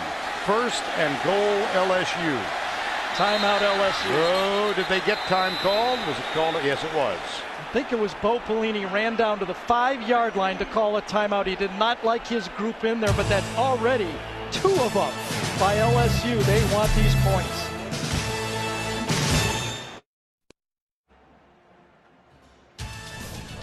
The Home Depot SEC on CBS is sponsored by Sonic,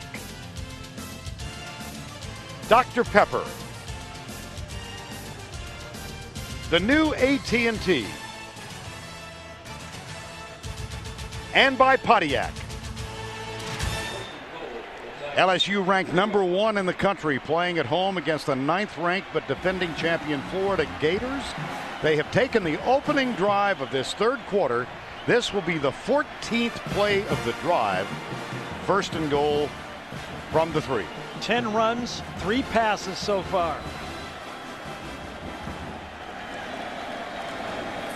And the quarterback, the sophomore Ryan Perilou. You can see the faith that LSU has in Perilou. Cannot afford a turnover. He's the option guy. That was Dixon in motion. Here's the handoff left side. Fine defensive play. Joe Hayden up high. He got some help down low from Brandon Spikes. And it's going to be second down and goal. I tell you, Florida has retooled that defense. 2 starters return. Tony Joyner has not played much, I don't think. Is Monroe in there right now? I'm looking down there. But it is tough to run the ball on this defense, isn't it? LSU is really committed to it. They've gone over 100, and they have committed to the run. Matt Flynn back at quarterback.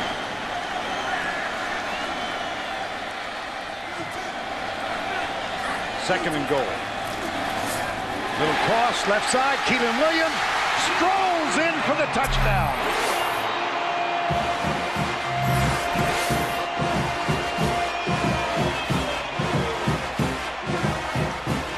A very confident Les Miles said at the end of the first half, that's okay, we missed the field goal. We get the ball to start the third quarter. If we get 7, we're very much in. An unbalanced line did LSU, and Monroe, Tony Joyner's sub, slipped on the play. 15 plays, 70 yards. It took 7-11. Williams, 5 yards on the toss from Flynn. Watch Monroe right there. He goes 1 step the wrong way, gets a little block, a little push from Saron Black, and that's all he needed to get in there. Great play call by LSU. Loaded up to the right, faked the handoff, and came back with the TD.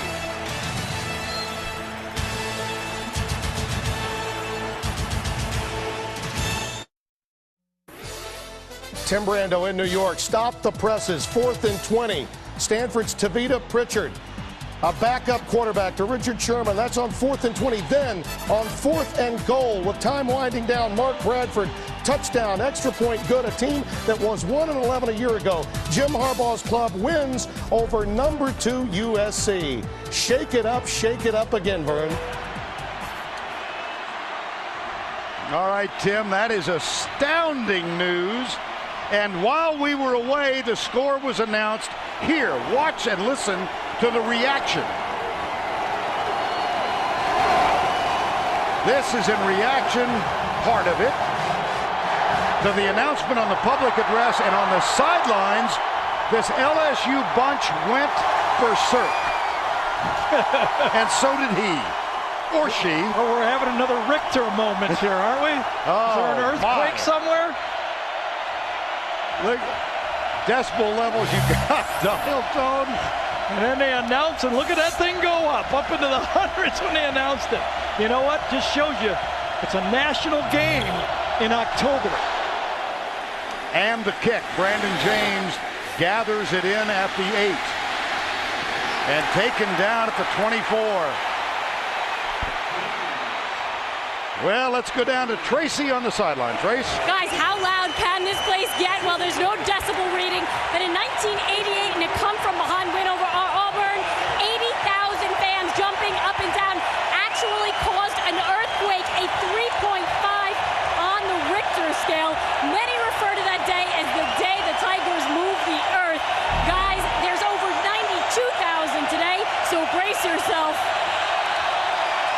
can hear him. I can feel it.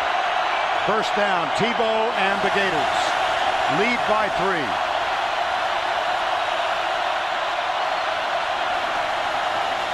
Tebow, they misfire on the handoff.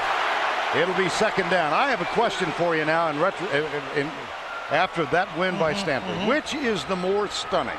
Appalachian State at Michigan or Stanford at Southern Cal? Nothing stuns me anymore. At the beginning of the season, I was stunned. Now I'm not stunned. The competition between team number 75 and 1 has shrunk. Anybody can beat anybody now. Our friend Jim Harbaugh this summer got a lot of attention when he said Southern Cal is the greatest team ever. I'd like to be in the locker room. No, I'd rather be here. 2nd and 7. Tebow. Beautiful. Underneath to Harbin, that's a first down.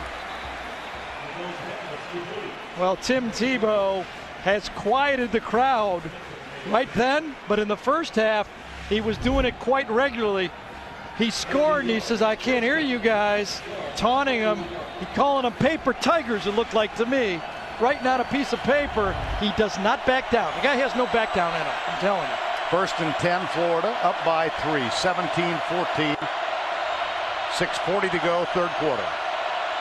That's Andre Caldwell who goes and sets up.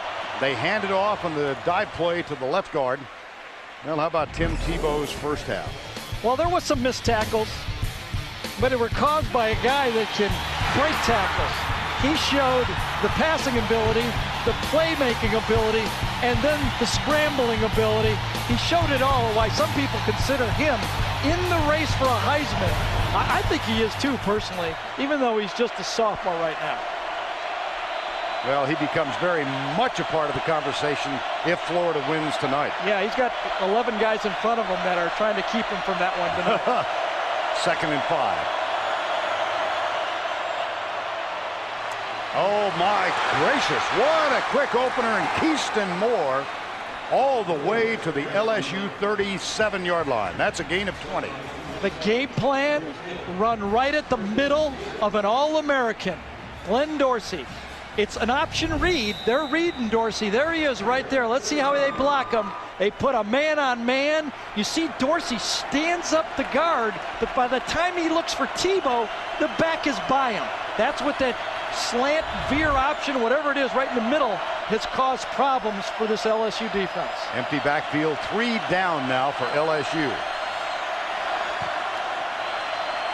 Now 4, they bring 4.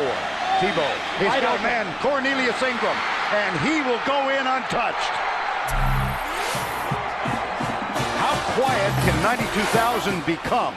37 yards, Tebow to Ingram, the tight end. They faked the wide receiver screen. LSU and Stelz got a little nosy, thinking it was going to be a wide receiver screen. That's one of the best play calls I've seen this year. You've got a charged up defense ready to hit you in the mouth, and you finesse them with a gimmick play. Beautiful call. Eos with the extra point. It is up and through. Well, let's talk about a counterpunch. Florida comes right back. You bet.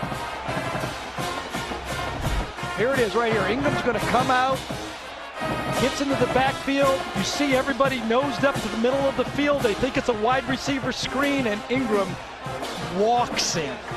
I mean, I had to almost interrupt. He was open 1 second into the play by 50. He looked like the first guy out for practice. He was so wide open on this one. Look at Stelz coming up. Shocking. Boy, did they answer that noise and that crowd.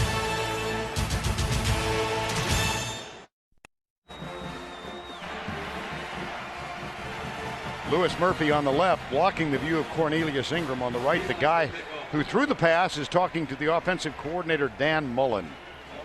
And a stunned crowd now, so delirious with their team's score. And here's the unbalanced offense, Gary. Yeah, it was before, remember, there were rushes by Tebow was 3-1. Now it's more respectable. They're establishing that running back up the middle. I thought the key play of that drive was that run right up the middle by Moore. That shocked LSU. What an answer by Florida to this crowd and this great defense. Joey Eos kicks it to the near side, taken by Keelan Williams at the 16-yard line. Now he's got a little bit of room. Now he's got more room. And now the room has disappeared. Well, Cornelius Ingram came to Florida as a two-sport athlete. He was All-State in both, and this was in his freshman year as he played for the Gators, and he was quite the player. He got a little bit of time off the bench. I saw him play against Villanova in the Midwest Regionals, and here he is against a rather tonight. Yeah. You know what I think, Vern? If you can get a uniform for Florida, you're a good basketball player. Let alone get off the bench. That's why I call him the freak. He's a mismatch. First down and 10, LSU. Trailing again by 10. Left side, Hester. And now let's go back to the studio for this Liberty Mutual update. Here's Tim. All right, Vern, we told you what happened in the Coliseum. On the other side of town at the Rose Bowl, it's UCLA's McLeod Bethel-Thompson fumbling. Maurice Crum is going to ramble 33 yards. This after a Jimmy Clausen 1-yard touchdown after a Bruin turnover. Don't look now. Notre Dame may win a game. They're up 20-6 with a minute and change left in the third. Oh, boy. Now that's shocking. No, that's not fair. Second down and 5. Here's Flynn. Deep right side, man coverage, incomplete. He led Brandon LaFell, but pretty good defense by Joe Hayden, number 12. Well, let's talk about this number 1 ranking. Here's the trivia question answer. In what year did LSU first obtain the number 1 ranking? That was a few years ago. 1958, when they won the national championship. They defeated Florida 10-7. Paul Dietzel was the coach. Charlie McClendon was the defensive coordinator on that team. Later became the head coach at LSU, the much beloved head coach for 18 years. Third down, Flynn. He's got LaFell. He's got a first down at the 45 of the Gators.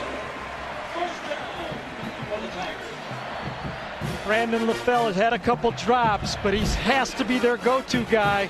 Florida's playing what they call a robber defense with a safety in the middle of the field. The slant pass is the one you want before he gets there. Very nicely delivered by Matt Flynn. Moses Jenkins, who is not to be seen, whose name is not to be seen anywhere in a 3-deep distributed by the Florida Gators, made the tackle. Moses Jenkins. They brought them all. First down and 10. Oh, right side, Jared Mitchell. He's had problems with drops recently. Well, hard to believe, but we talk about a two-sport star for Florida. Jared Mitchell's the starting center fielder for a pretty good baseball team. You know what team that is? LSU. Gets physical right there, and then he just drops the ball. Of course, you know, when you're playing center field, there's not a lot of guys tackling you after you catch the fly ball, right? There's the baseball field. It's on Skip Bertman Drive, the athletic director for the last 6 years and 5 national titles as the baseball coach, one of the great ones in the history of college baseball. Here's a footnote of that as Charles Scott goes right. We had a chance to spend some time with the Bertmans, Skip and Sandy, the other night, both of whom are here. Sandy Bertman is a graduate of Florida, the University of Florida. She said, no divided boils. No, not tonight. Nope. Dustin Doe made another hit. I'll tell you, spikes in Doe, 51 and 32. Our 2 linebackers, very young linebackers, both sophomores, but both making plays. LSU has a 3rd and long. Flynn's in there. 4 wideouts and Hester. 3rd down 9. Gators are blitzing. Batted back. Knocked down by Jermaine Cunningham, number 49. 4th down. It was an all-out blitz, and you can't pick it up. There's not enough guys. 7 people come, only 6 people are blocking. Nobody can block the defensive end. You have to get rid of it. Cunningham knew it, got up in the air, and knocked it down. Brandon James will go back to await the punt of Patrick Fisher. Brandon James, sophomore. Maybe. Yeah, that's right. He has an 83-yarder return for a touchdown against Tennessee. This one high, deep, And it takes Florida bounce. It'll be a touchback and come out to the 20-yard line, and that gives us a chance to go back to New York. Once again, here's Tim Brett.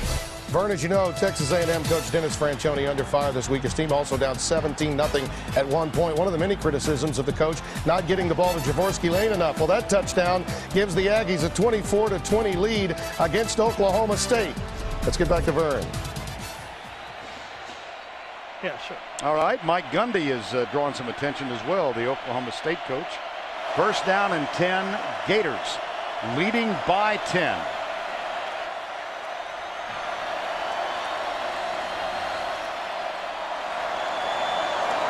And off again, and Moore is belted backwards by Craig Stelz, number 16. Yeah, he's belted backwards, but that's the safety. And that is 7 yards or 6 yards right into the teeth of the defense. Again, right at the middle of those big defensive lines. Great tackle, but if I'm Florida, I'm saying, we're running the ball on first down and we gain 7 yards, we'll let you hit us. We'll get back up and run it again. Well, that time it was Jim Tart providing the block, number 63. They've got Drew Miller at center, Marquise Pouncey at right guard, and then Metter and Watkins at the tackles. They'll try it again, and they're gouging at yards on the ground. It's a great read. Great read inside that time by Keyston Moore. That play was designed to go right up the middle, and he bounced it to the outside. Unbalanced line to the right, 2 tackles to the right. On the screen, it's going to be to the left here on TV. They run it right up the middle. It's not there. Bounce it outside like a good running back should and get up into the secondary again. The safety for LSU, back-to-back plays, has to make tackles in the run game. That hasn't happened since 1959 around here. They came in tonight as the #1 rush defense in the country. Florida has run for 127 yards. If it keeps working, go back to it. And Moore comes right. Craig Stelz again. They wrestle him down and lose a couple of helmets, but forward progress is out to the 43-yard line. What's happened to the All-American, Byrne? We showed the last time we were here, he made all these plays. Tonight, by running the ball at him, Dorsey has had to make quick decisions. Even though he's handling his man up front, the quick passing and the running by a strong quarterback has taken Dorsey out of his game. He can't do it himself. And this Florida offense that Bo Pelini says is like trying to stop 3 offenses in one has been tough for LSU to stop tonight. Second down and 6. Empty backfield. Ollie Highsmith coming with the blitz. So also is Tyson Jackson, and Tebow has to hurry to get rid of it. It'll be third down. Well, just exactly what Florida did last time with their defense against LSU on third down. LSU says you're going to go empty. We're going to bring too many guys. We can't. This spying thing on Tebow just ain't working. We're going to try to come at him and make him get rid of that ball before he can run. Let's see on third down whether Bo Pelini, defensive coordinator for LSU, will dial the blitz. Faison and Murphy go wide left. Caldwell wide right. Ingram in the slot. And that's Harbin in motion. Here it comes. Tebow. Struggle for the first down. This will be very close. Sure will. Line judge with a right foot mark at the 49-yard line. See, that's what that big kind of freakish, he's not a tight end, he's not a wide receiver guy can do. You give the ball to him over the middle of the field, he catches it. Most wide receivers would have been stopped short of the first down. But watch, we're going to put the yellow line in here. Ingram catches the ball over the middle, looks like a good stop. Stelz, I think, is the guy who tackles him, but watch Ingram fall forward like his elbow came down before the yellow line to me. Well, let's see how effective and accurate the yellow line LSU is. fans will say the elbow counts. We saw it last year. Jacob Hester at the 1. First down. Remember, it is reviewable. Forward progression on that play is reviewable. Urban Meyer whispers instructions to Tim Tebow. First down and 10. 35 seconds to go in the third quarter. LSU got what it wanted. An opening drive touchdown to cut the margin to 3. But Florida countered with a 75-yard drive in 5 plays. And sideline warning. Sideline warning, Florida.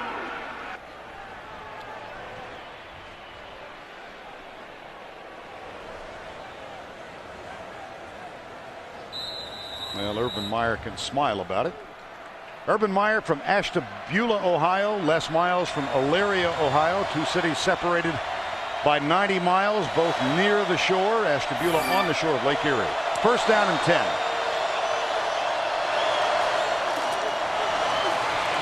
Here's Moore again. He fumbled it. It came out. He got it. Yep. LSU got it. Derry Beckwith, the middle linebacker. Just a straight isolation play. Did not look too serious of a hit.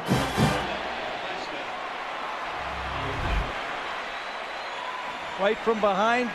Gets tackled from behind. Ollie Highsmith there, clearly out. Ollie Highsmith, Alem from behind, got him a little bit. I don't know what shook it out. Alem from behind. Highsmith reaches in. Ball pops out. Beckwith gets it. Turnovers now even at 1-1. That's the first time Florida has given it up tonight. And with 10 seconds remaining in the third quarter, LSU has the ball at the 50. Hester, 3 yards at left guard.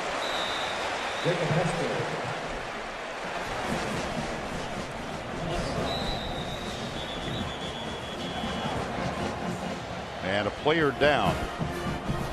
This is Herman Johnson, number 79. And so the clock stops while they tend to Johnson. And remember, Herman Johnson's a player, and they've already lost Will Arnold, a preseason All-American guard, so they'd be down to their 4th and 5th guards. Or 3rd and 4th, yeah. I only took 2 years of math in college. Well, Hester coming left, and that happened right at the point of the tackle. Yep. It was his left elbow, it looks like he grabbed, didn't it? Yes. Well, that is the end of 3 with our score 24-14 Florida. We'll return to Tiger Stadium right after this word from your local station.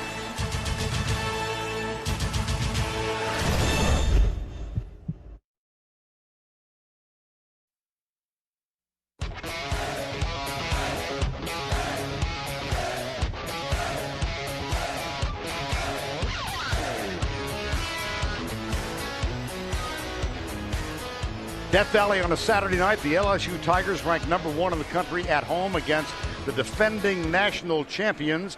But LSU finds itself trailing 24-14. They open up with a 2nd and 7 at the Florida 47, and Ryan Perilou is back in at quarterback. They fake the reverse, and Perilou on the option pitches it back right. How about this? Keelan Williams all the way to the 27-yard line. So a nice little trick play, gadget play to open the 4th quarter. Vern Lundquist, Gary Danielson. This Florida team with such great determination, they come right back, but we've still got a heck of a ball game. Oh, we sure do. And you know, LSU now is going to empty the playbook. You know, Perilou's going to be in there, Flynn's going to throw it. They do not, to me, seem to have the downfield throwing game. They're missing early Doucette in that phase. Let's see if someone else for LSU can get them a big play. That's what I think they need right now. Some type of big play. Can they do it in the passing game, or is it going to all have to come from the running game and the option game? Down by 10, Matt Flynn back in. They have a first down at the 26-yard line. Right side, Keelan Williams. 3 Gators collapse around him, and he only gets to the 25-yard line. Dustin Doe was the first one there, number 32. 2nd down. I'll tell you a guy I would look for right now if I was LSU, and someone I'm really impressed with is Richard Dirksen, the tight end for LSU. Florida is trying to help the corners with their safeties. Dirksen is a very good route runner. He's lined up at right tight end right there. He is a very good player. Richard Dixon, one of the key operatives in the last couple of weeks. Here's Flynn. And nothing doing as Jermaine Cunningham, number 49, makes the tackle. 3rd down. Early Doucette. Groin pull 3 weeks ago. Limited to only 15 receptions for the season. He had some of the biggest receptions last year for LSU. You remember that one against Tennessee? A couple years ago he had one huge game against Arizona State. He's a playmaker. We're going to get him back eventually, but can they win this one without him? Here again, Dirksen down here to the bottom. Good matchup against Tony Joyner. Third down. Perilou whispers to Richard Dixon, now runs the option, and he pitches back again. And Keelan Williams out of bounds at the 20. It will be fourth down. Now what? Well, we kick a field goal. That's what LSU does. You're down 10 points. You got to kick a field goal, don't you? Player down. Saron Black, number 70. And this will be interesting if Saron Black has to leave the game, because for 4 years prior, Andre Whitworth was the left tackle. Saron Black took it over last year, starter this year. He's got 2 more years. No one's played left tackle for LSU but Whitworth and Black for the last 6 years. Well, Saron Black, sophomore out of Tyler. Time has been called, and we'll be back in a moment. And now it's time for our Geico scoring recap. Opening drive of the game, EOS from 32 yards out, Florida up by 3. And then Keyston Moore, 2-yard reception from Tim Tebow. It was 10-0 Gators. Ryan Perilou, a 1-yard touchdown run, and it was 10-7. Then Tebow countered with a 9-yard touchdown run. 17-7. LSU opened the second half with Keelan Williams' 4-yard touchdown run. But then Cornelius Ingram, with what is the key play of the game thus far, a 37-yard touchdown reception. And now trailing by 10, Colt David is on for the field goal. Look what's happened now. Florida, because of the fakes, is going with a field goal safe. They're keeping a safety back, and they're conceding the 3. Flynn, who ran for a first down out of field goal formation in the third quarter. Snap is down. The kick up. No good. Flag down. Oh, my. Flag down. Usually it's holding in that situation. One of the wingers held the guy. Got to decline it. Got to decline it. Steve Shaw. Holding for 51 on the offense. The penalty will be declined. It'll be first down for Florida. Jacob O'Hare, the man who snapped it. Right over the center that time. And 2 missed field goals. Now it's not a one-possession game. It's a perfect drive, no points.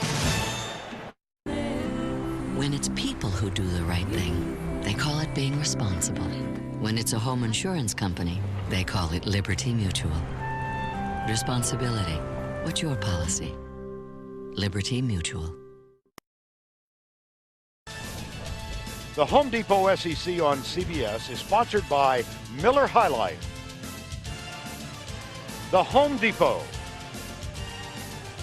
the Nissan Titan, and by Liberty Mutual.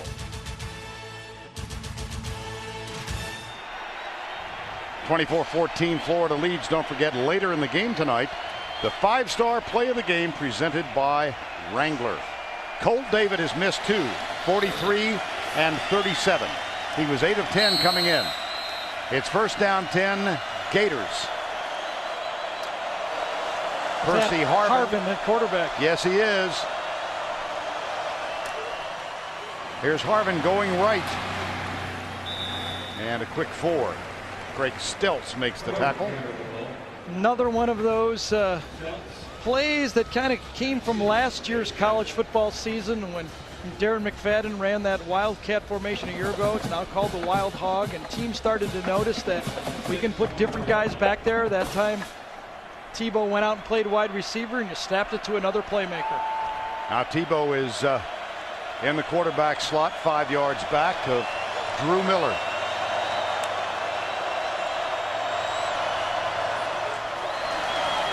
Tebow batted in the air, intercepted.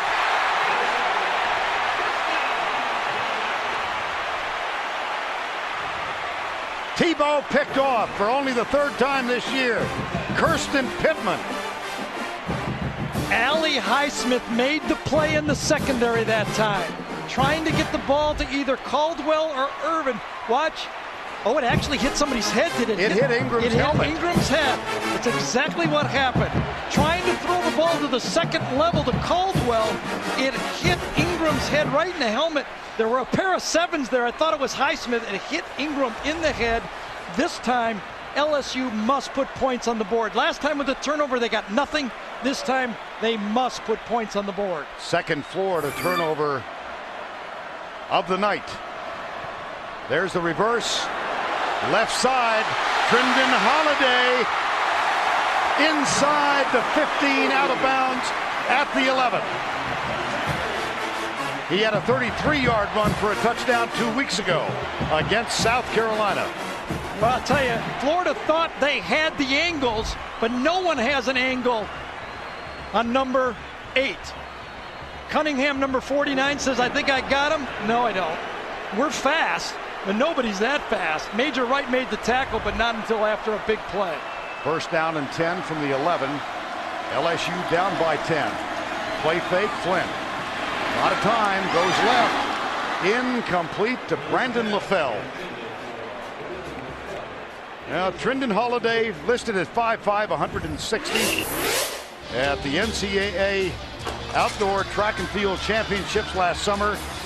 Holiday looked like he had the lead, was going to win it, winds up running a 10.06 100 meters, and here was the run against South Carolina. His best ever in the 100-meter is a school record of 10.02. Ryan Perilou at quarterback.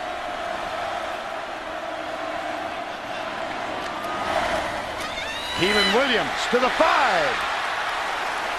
Down at the 3. Now you got to wonder, if you're calling plays, if you're Gary Croton for LSU, are you thinking 2 plays to score? Keelan Williams got this down to the 2. Major Wright comes up and make the stop. On 3rd down, are you going to get 2? Right now, if you're Croton, you're asking Les Miles, are we going for it on 4th down, assuming we don't lose yardage? Because it'll affect my call. What will they dial up? Will it be the option? Matt Flynn's in the game. Backs are in the eye, and it's Williams behind Quinn Johnson. That's Dixon, the tight end, in motion to the left. Flynn, handoff, Williams, left side. Great one-on-one tackle. Joe Hayden, wow. Joe Hayden. High school quarterback, moved to defensive back corner. This is a guy threw for 7,000 yards as a high school quarterback. And here it is, 4-down territory. Joe Hayden comes in motion, and then he comes back and makes the play. As Dixon went in motion, Hayden came across and made the stop. What a play. That's a loss of 3. LSU can get a 1st down without the touchdown. It's 4th down. Flynn from the spread. Hester alongside to the left. Florida brings 4. Flynn dances right. Pulls up, got a man in the end zone. It's a touchdown to Demetrius Byrd.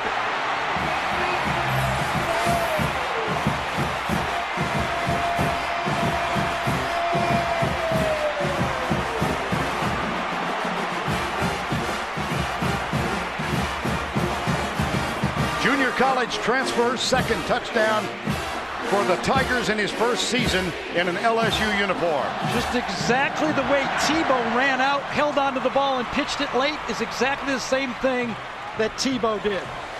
Colt David will attempt the extra point. The margin is 3. Watch Matt Flynn. He's got nothing early. Then he starts to run. Brandon Spikes comes up, number 51. That allows Byrd to be right behind him. When you scramble, Joe Montana started it. When he scrambled, he kept his eyes up. They teach him all the same thing now. And Flynn said, I did it exactly the way I was coached in practice. Well, Tim Tebow will get his chance next.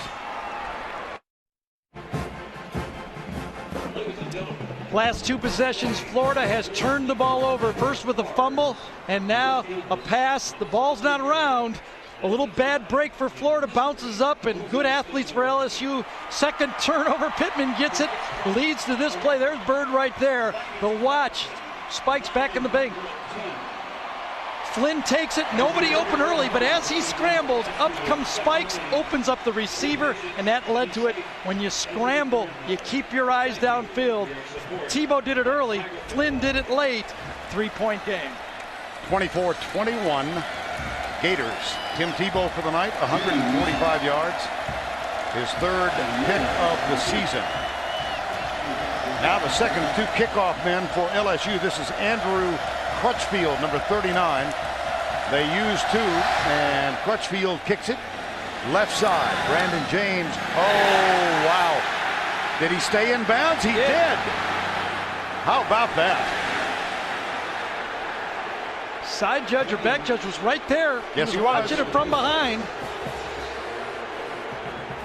He hopped twice with his right foot. Did he step out? Remember, this is reviewable. No. No. Let's see the next one. Ooh. Well, look at, there's the referee right there. Let's see. No, he did not. No. He did not go out of bounds. I don't know if the third one went out, but the first 2 didn't. And again, the official with a really good view. Yes, he was. They're going to review it, Oh, though. they are. Okay. Every play in Division I is reviewed. It's going to be tough for Les Miles to call a challenge. He only has 1 timeout left. Right. And if he loses the challenge, he's out of timeouts. Yeah. Is he challenging? He's burning his last timeout. Timeout. There's a challenge by the LSU team. Oh, that's a big gamble, I think. Burning your last timeout. Remember, 1 look. Keeps his foot out of bounds. You can see the referee is watching it right there. Steve Shaw right on the sideline. He's right there. He's right on the sideline. No white there. 1 more look. I don't think his heel came down on that one, and I don't think he was out of bounds there. I don't see anything. I don't see any marks in the white, do you? You know, like chalk marks in tennis? Nope. 1, 2. Yep. That's okay. John McEnroe wouldn't argue with that one. Nothing wrong there. Was his heel out there? I don't think so. I don't think there's enough. There's not enough to overturn it. I think there's enough to say you can't overturn it. Right. Well, the shocking thing here is that yes, out of timeouts. LSU, if they lose this challenge, will be out of timeouts with 10 minutes remaining in the ball game. And remember, the play was already reviewed. It was being reviewed. So Les is saying, I want you to review yourself, basically. Replay official from the SEC is Doyle Jackson. And, well, Miles can manage a smile. Steve Shaw, as they continue to look at this. Don't underestimate the role that the head coach makes in modern college football. The decisions they make leads directly to strategy plays throughout the game. Just to reiterate the point, every play is reviewed in college football, but they were not going to stop play on this one until Les Miles said, I want to challenge it. Well, they are taking a long time. 1, 2, 3, and 1 more. His right comes down. 1 more. That's the last one. We hear from the truck that that's the one they think is closest to the line. I don't see any mark in the white, though, left on the white on the play. Who knows? Now, here's another point. We're talking about a difference of 7 yards. Right. 7 yards. 7 yards. Right.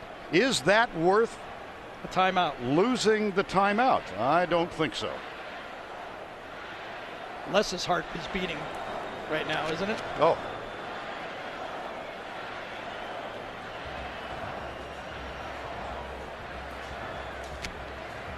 Well, they are really. Well, they want to get it right. You know, it's a big game. This is the #1 team in the country and the defending national champs. They know that Les Miles just burnt his last timeout. They want to be doubly sure.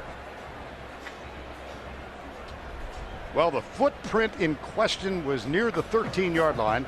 The ball was down at the 23, so 10 yards to be generous. I can't believe it's taking this one. No, I got nowhere to go. It's too good of a game. I'll stay here all night. It's like when we used to play hockey when I was a kid. Get more ice time. Let's play. Let's keep playing.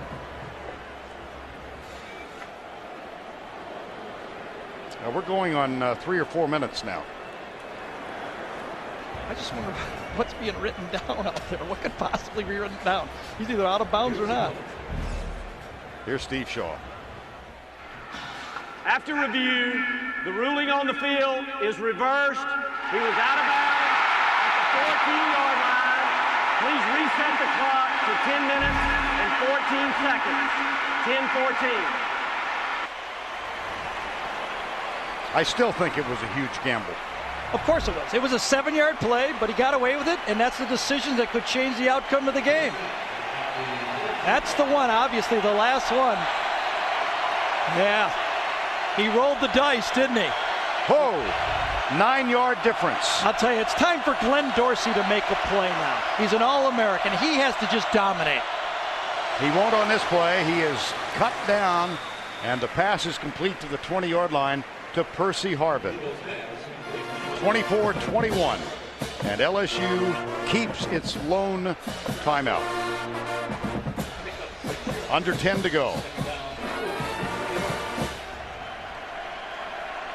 13 plays, 2 turnovers will do that. Remember, Florida was driving with a 10-point lead when they fumbled. Second down from the 20, Tebow.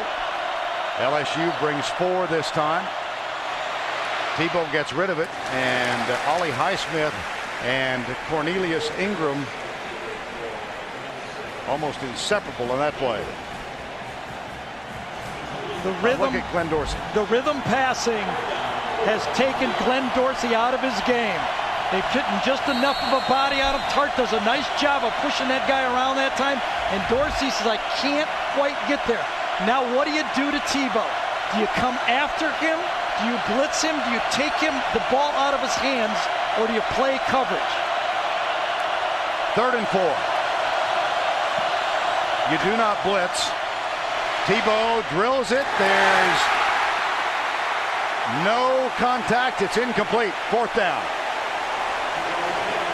Derry Beckwith, number 48, the middle linebacker, and Curtis Taylor. Well, Murphy obviously thought he got bumped from behind on the play. Good protection.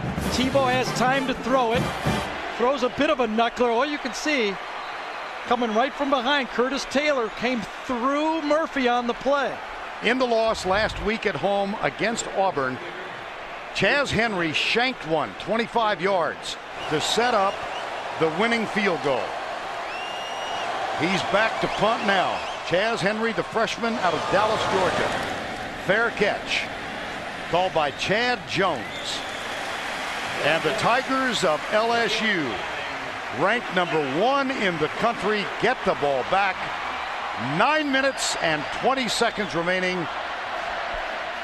They've got the ball at their own 35-yard line. We told you it had the promise of something special. Death Valley on a Saturday night. LSU unbeaten at home on its last 24 Saturday night games. They trail Florida by 3. They have not led in this ball game.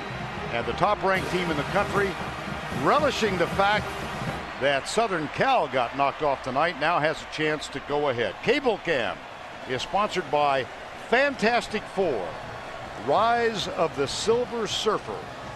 Available on DVD today.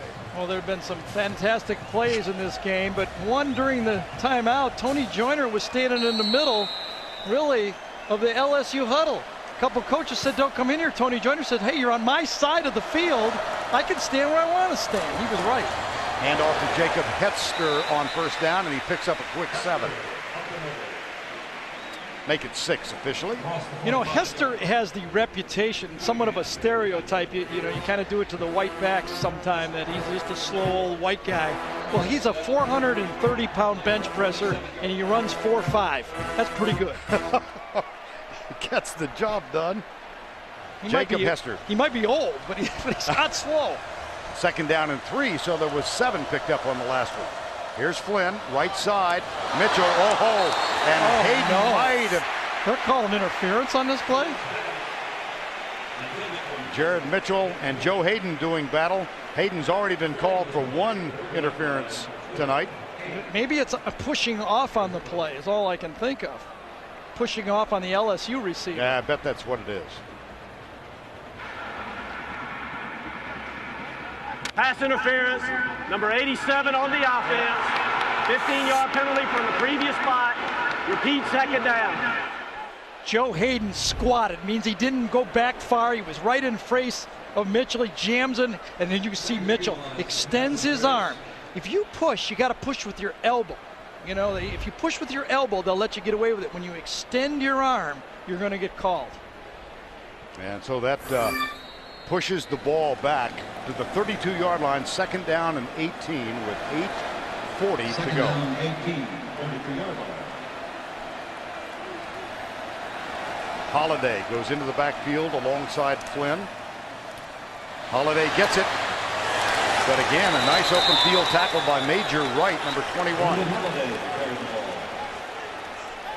Well, the top 10 today, the shocker is that 2nd line. USC losing to Jim Harbaugh's Stanford Cardinal 24-23. Bye week for California. Ohio State wins. Wisconsin loses. South Florida. South Florida's going to be in the top 5. How about that? It might be 4th in the country. Boston College with a big win. Kentucky lost on Thursday night. And the Buckeyes are back in the race for the national championship again. 3rd and 16. Florida brings 4. Flynn rolls right. Wide open. Oh boy. Brandon Spikes went for the up high hit. Well, I give Flynn credit here, Vern. He knew he had a long way. He had to get past the 50-yard line to get a 1st down. You can't slide in a game for the national championship when you see linebackers coming. He knew he had to get to the 50. And watch, Matt Flynn does not slide. He tries to get it and takes the hit. That shows me a lot, and it puts it in a position where LSU has a decision whether they should go for it or not. They've made the decision. They are going to go for it. Number 1 team in the country playing at home where they've won 24 consecutive Saturday night games. They scored their last touchdown on a 4th and 3. They're 3 of 3 on 4th down tonight. Right side. Second effort. Yes. Oh, this will be close. Jacob Hester. Vern, I think they got from the near sideline a right-footed spot. That means a downfield spot for LSU. Watch Hester hit the line once and then takes the legs and falls forward. And the official comes in right there and gives him a right-footed spot. Now the yellow line's in the replay. Bang, nothing. Hester's second effort clearly gets across. Yeah, he got it. Absolutely. No knee down. Well, if the yellow line's right, that's a 1st down. Yellow line's right. Boy, was that second effort by Hester? The guy doesn't fumble. He catches the ball. You know, he was a defensive tackle and wide receiver in high school. Boom, there we stop. Second effort. If you want to win a national championship, they told us this yesterday, didn't they? They said, we know it's going to be hard. It's not easy to win a national championship. It's going to come gut check time, and we're going to have to make a play. Number 8's in the game again in the slot. And Ryan Perilou is in at quarterback. 1st down and 10. Perilou. They fake the reverse, and Perilou, as Derek Harvey stayed home on that one, the defensive end, number 91. Well, let's talk about Les Miles a little bit. Remember we said coaches have to make calls, especially in the 4th quarter. He's been making calls. 4th down plays, go for it, touchdown. Challenges, could have risked his last time out. He was right. 4th down play at the 50-yard line, goes for it again. He is laying it on the line, saying, I'm making the decisions. Might be right, might be wrong, but he's taking charge. Charles Scott is in the backfield. He's to the right, number 32. Second down. Here's Flynn back. Across the middle. Wide open is Dixon. First down at the 35. Fumble, but he falls on it. Finally, Dixon has the best matchup on the field. And without early Doucette, he's the most dependable receiver LSU has. Lines up at tight end right there. You watch him. Comes out one-on-one. Easy pitch and catch working against Dustin Doe. Dustin Doe, pretty good tackler, but he's not good enough to handle the tight end Richard Dixon. That is a mismatch that LSU could take advantage of. Right guard Lyle Hitt limped off the field, so he's out of there. First down and 10. Toss, right side. Charles Scott. No gain. Brandon Spikes with a tackle, under 5.5 to play. LSU started off this game playing a little sloppy. Penalties, not making plays, dropping balls. But boy, have they answered the bell in the second half, haven't they? This Florida team will not back down. You don't win a championship, you don't have leadership coming back like they do and back down, especially with Tebow at quarterback. But LSU is answering the bell here. Ryan Miller, number 63, has replaced Hitt at right guard. That's Keith Zinger, number 89. Same matchup, linebacker versus Dixon. Flynn, handoff, Hester to the 20, to the 15. LSU, first down.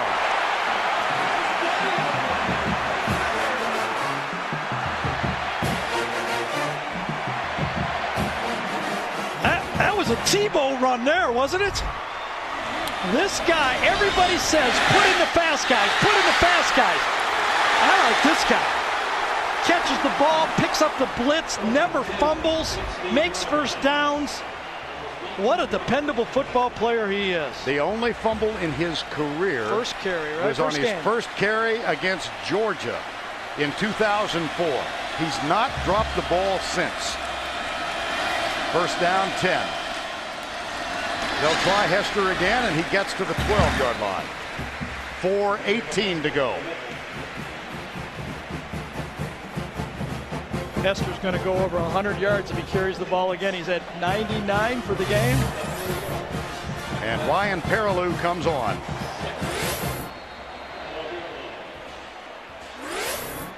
Oh. 2nd and 6 at the 12. Brandon LaFell, bottom of your screen, wide right. Jacob Hester, Ryan Perilou in the backfield. 3:45 remaining. Perilou keeps it, cuts right. Down at the 7. Major right with the tackle. It will be third down. I'll tell you, 3-4 years ago, there wouldn't be a coach in the country would dare bring in a backup quarterback in a key situation like this. Les Miles said, we're better with 2 guys. He stuck to his plan. Even when the pressure of the game gets under 4 minutes, he still brings in the backup to run a key play on second down. Colt David has missed 2 tonight from 43 and 37. It's 3rd and 1. LaFell right side. Dixon, the tight end, sets tight right. Option, left, pitch. No. Fourth down. Hayden again. Vern, this is a freshman. This is a freshman. This is a guy that passed as a quarterback in high school for almost 8,000 yards in his career, and he comes up and makes the play again. Watch number 12 comes up, takes Hester, and he just doesn't block him. He takes him on. Now 4th and 1.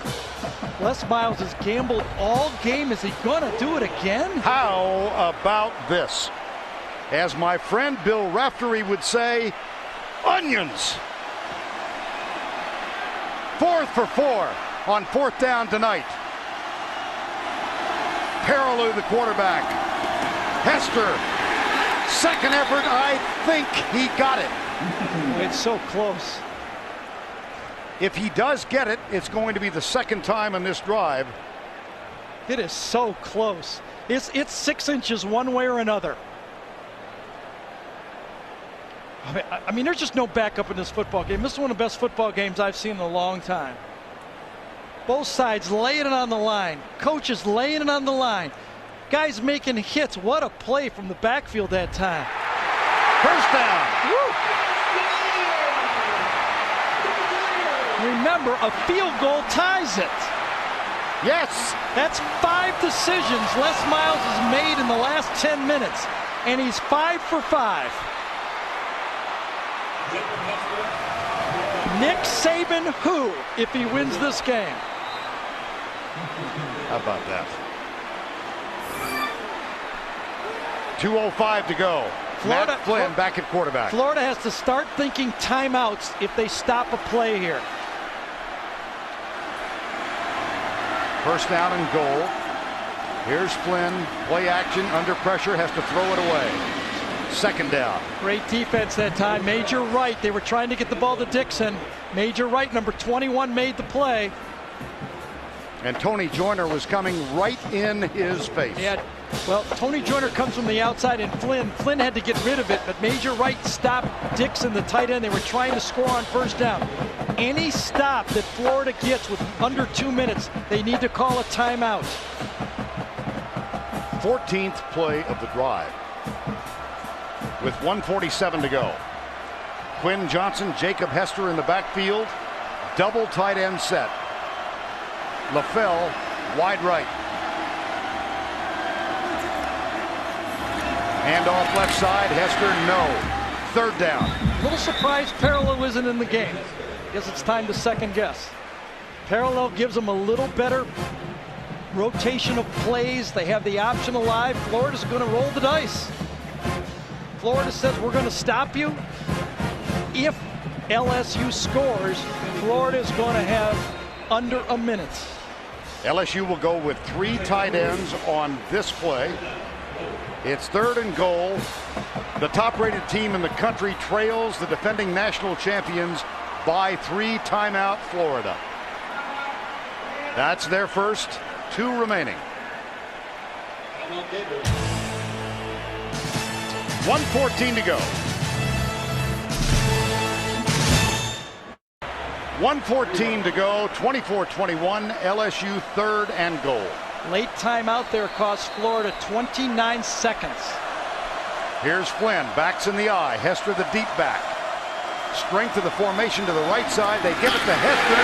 He pulls his way for a touchdown.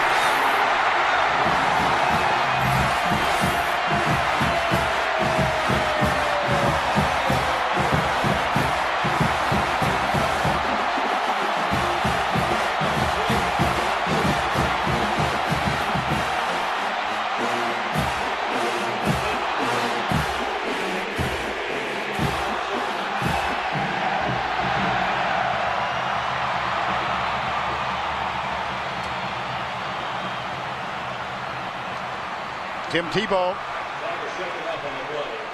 standing by. Jacob Hester, senior out of Shreveport.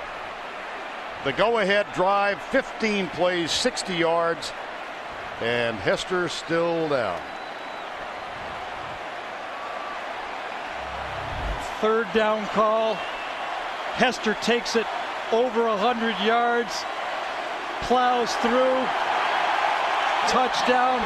Remember, the decision-making of Les Miles in the fourth quarter. The challenges. 3 different times, 4th down decisions.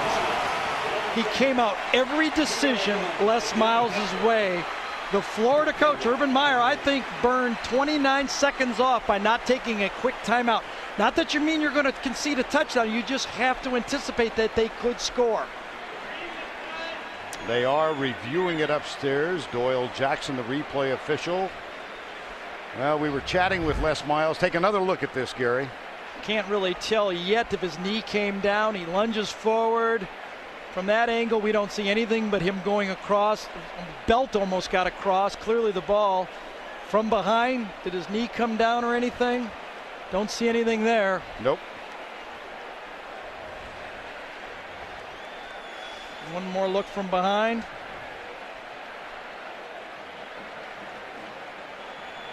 Reaches it out, gets his head bent back a little bit there, doesn't he? Well, look at Jacob Hester. He sees the purple and he knows he's in the end zone. Play under review, the go-ahead touchdown, the first time that the #1 team in the country has had the lead. Jacob Hester, who is the personification of this LSU Tiger football team. After review, the ruling on the field is confirmed. Touchdown. There's his wife, Katie. Jacob Hester proposed to her near the bus outside of the stadium in Arkansas after LSU had defeated them last year on the day after Thanksgiving.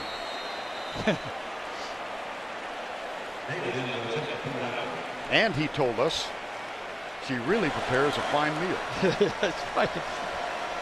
Right now, Colt David with the extra point. Right now, Jacob Hester's never going to have to buy a meal again in Baton Rouge. Jacob Hester twice on this drive, the second effort, he willed his way into the end zone. And the top-ranked team in the country at home on Saturday night against the defending champions have grabbed their first lead of the night. Last year it was Florida that made the plays to the national championship. Will it be LSU that makes the plays at the end of the game this year to run to the national championship?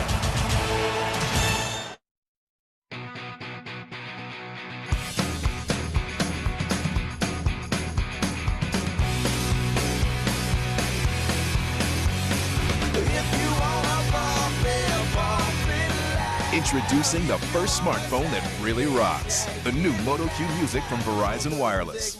Organize your life and give it a soundtrack. Because smartphones rock harder on America's most reliable wireless network, Verizon Wireless.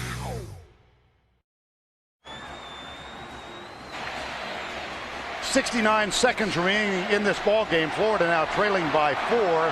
Had they called timeout with 1:43 to go, it would be 1:38 left on the clock. 29-second difference, a quick timeout by Florida, which I think should have been the strategy in that situation. Tim Tebow getting ready to come back on the field. How about LSU? They were down 10. Their defense had been pushed around the field. They answered with 2 turnovers and 1 3-and-out. Josh Gasper will kick off. Brandon James and Keyston Moore are deep. 28-24, 1:09 to go. Deep left side, James will let it bounce. Touchback. Another good bounce for LSU. Urban Meyer in his 7th year as a head coach. First time he's been 3 years at one school. Only once prior in his career has an Urban Meyer coach team lost back-to-back games. That was in 2002 at Bowling Green. But here we are with Meyer's team trailing by 4. 2 timeouts left for Florida. Those back-to-back losses you saw were with Juan Zook as the head coach. First down 10. 4-man rush, LSU. Pass complete to the 27-yard line. In college football, every tackle you make that isn't a first down is huge because the clock does not stop to move the chains. An 8-yard pass is much different than an 11-yard pass. 2nd and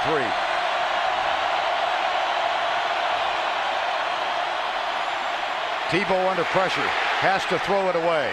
Clock will stop with 37 seconds to go. Finally, Glenn Dorsey. Finally, the All-American. Enough coverage in the secondary that Dorsey, who never stops, he's been blocked. Big 72 right there. Comes in, nobody open. Dorsey keeps coming, runs through it. Tebow has to get out of it and get rid of it. Inside pressure from the All-American. 3rd and 3.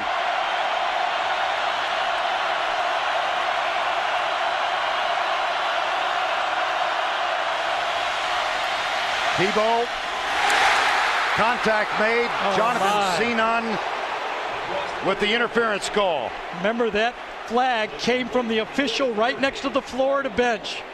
Zenon ran through that play. keeps it alive. Pass interference, number 19 on the defense. The penalty will be enforced at the spot of the foul. Automatic first down.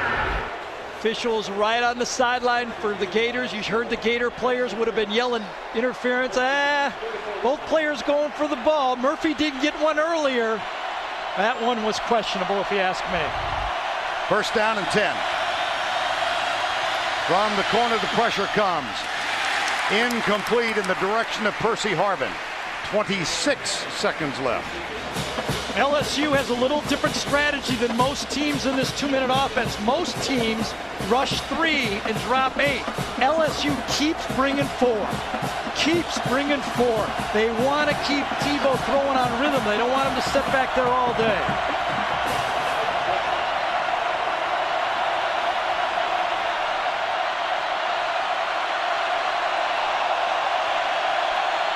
Second and 10.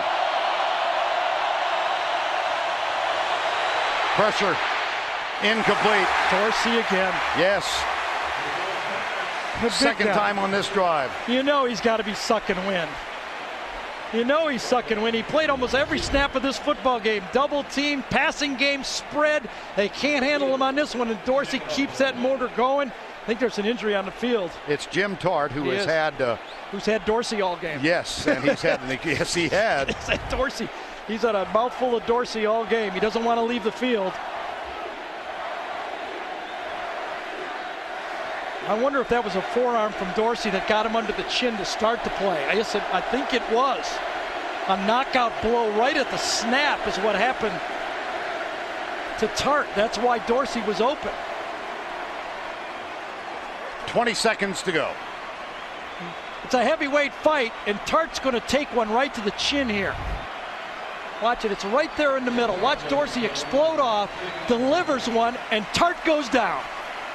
Right to the chin. 3rd and 10.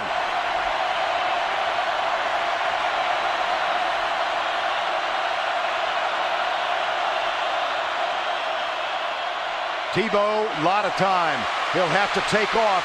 He's got to get out of bounds to stop the clock, which he does with 12 seconds remaining. Now the 29 seconds is huge. If there was 41 seconds left in this game, that's right, 41 seconds left in the game, it's still opportunities to throw the ball all over the field. Now with 12 seconds, you're going to have to take maybe one more pass, and you're going to have to start throwing to the end zone. And LSU's safeties are very ball savvy. You can see Florida has to take a timeout now because of 12 seconds. They got to come up with a different strategy.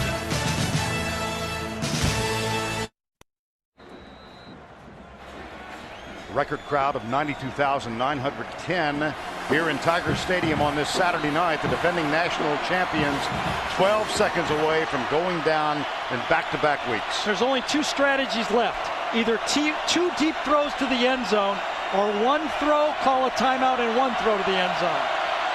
And of course LSU rushes 3, and Pittman has Tebow in his arms when he lets it go. Could be intentional grounding. He was in the he was between the tackles, wasn't he?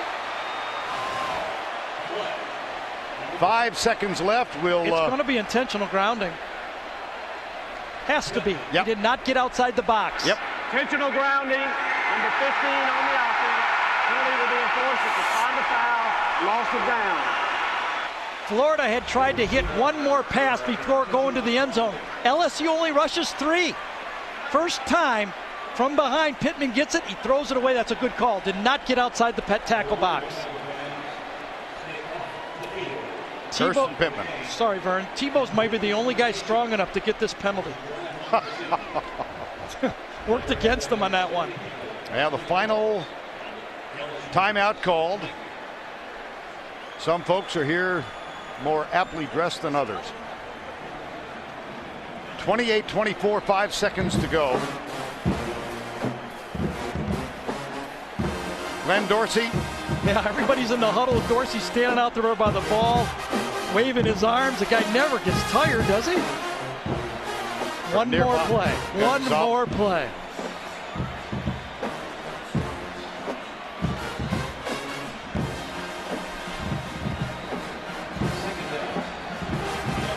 LSU has a defender in the back of the end zone. Excuse me, Vern. 2nd and 11.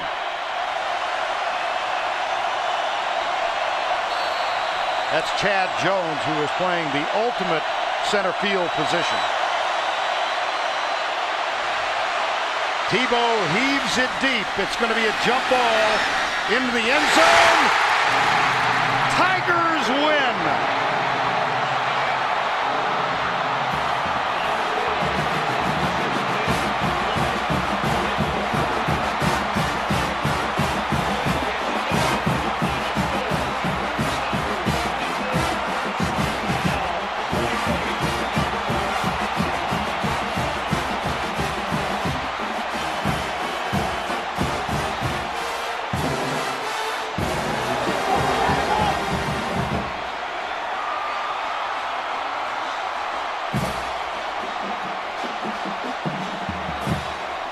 Final play, Gary.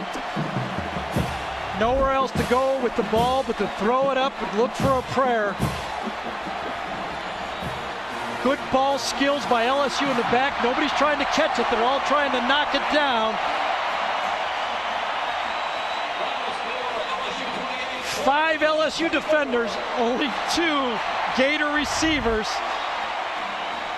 The Gators left it on the field tonight. But what a heart of champions LSU showed. Down 10 in the 4th quarter, they came back.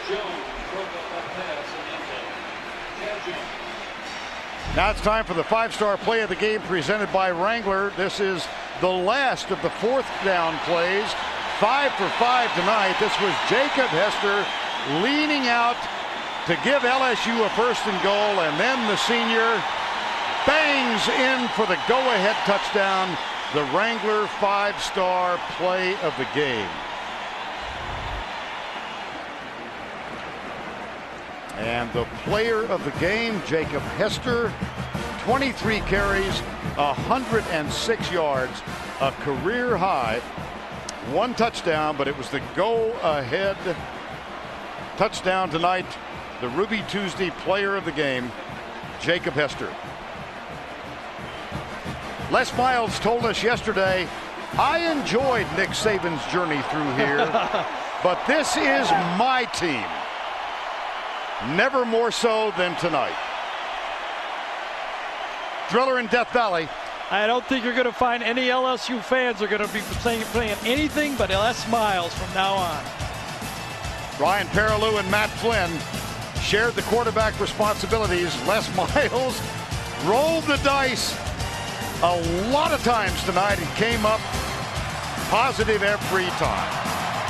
Well, for Tracy Wolfson and Gary Danielson, I'm Vern Lundquist saying good night from Death Valley. We'll try and top this again next week.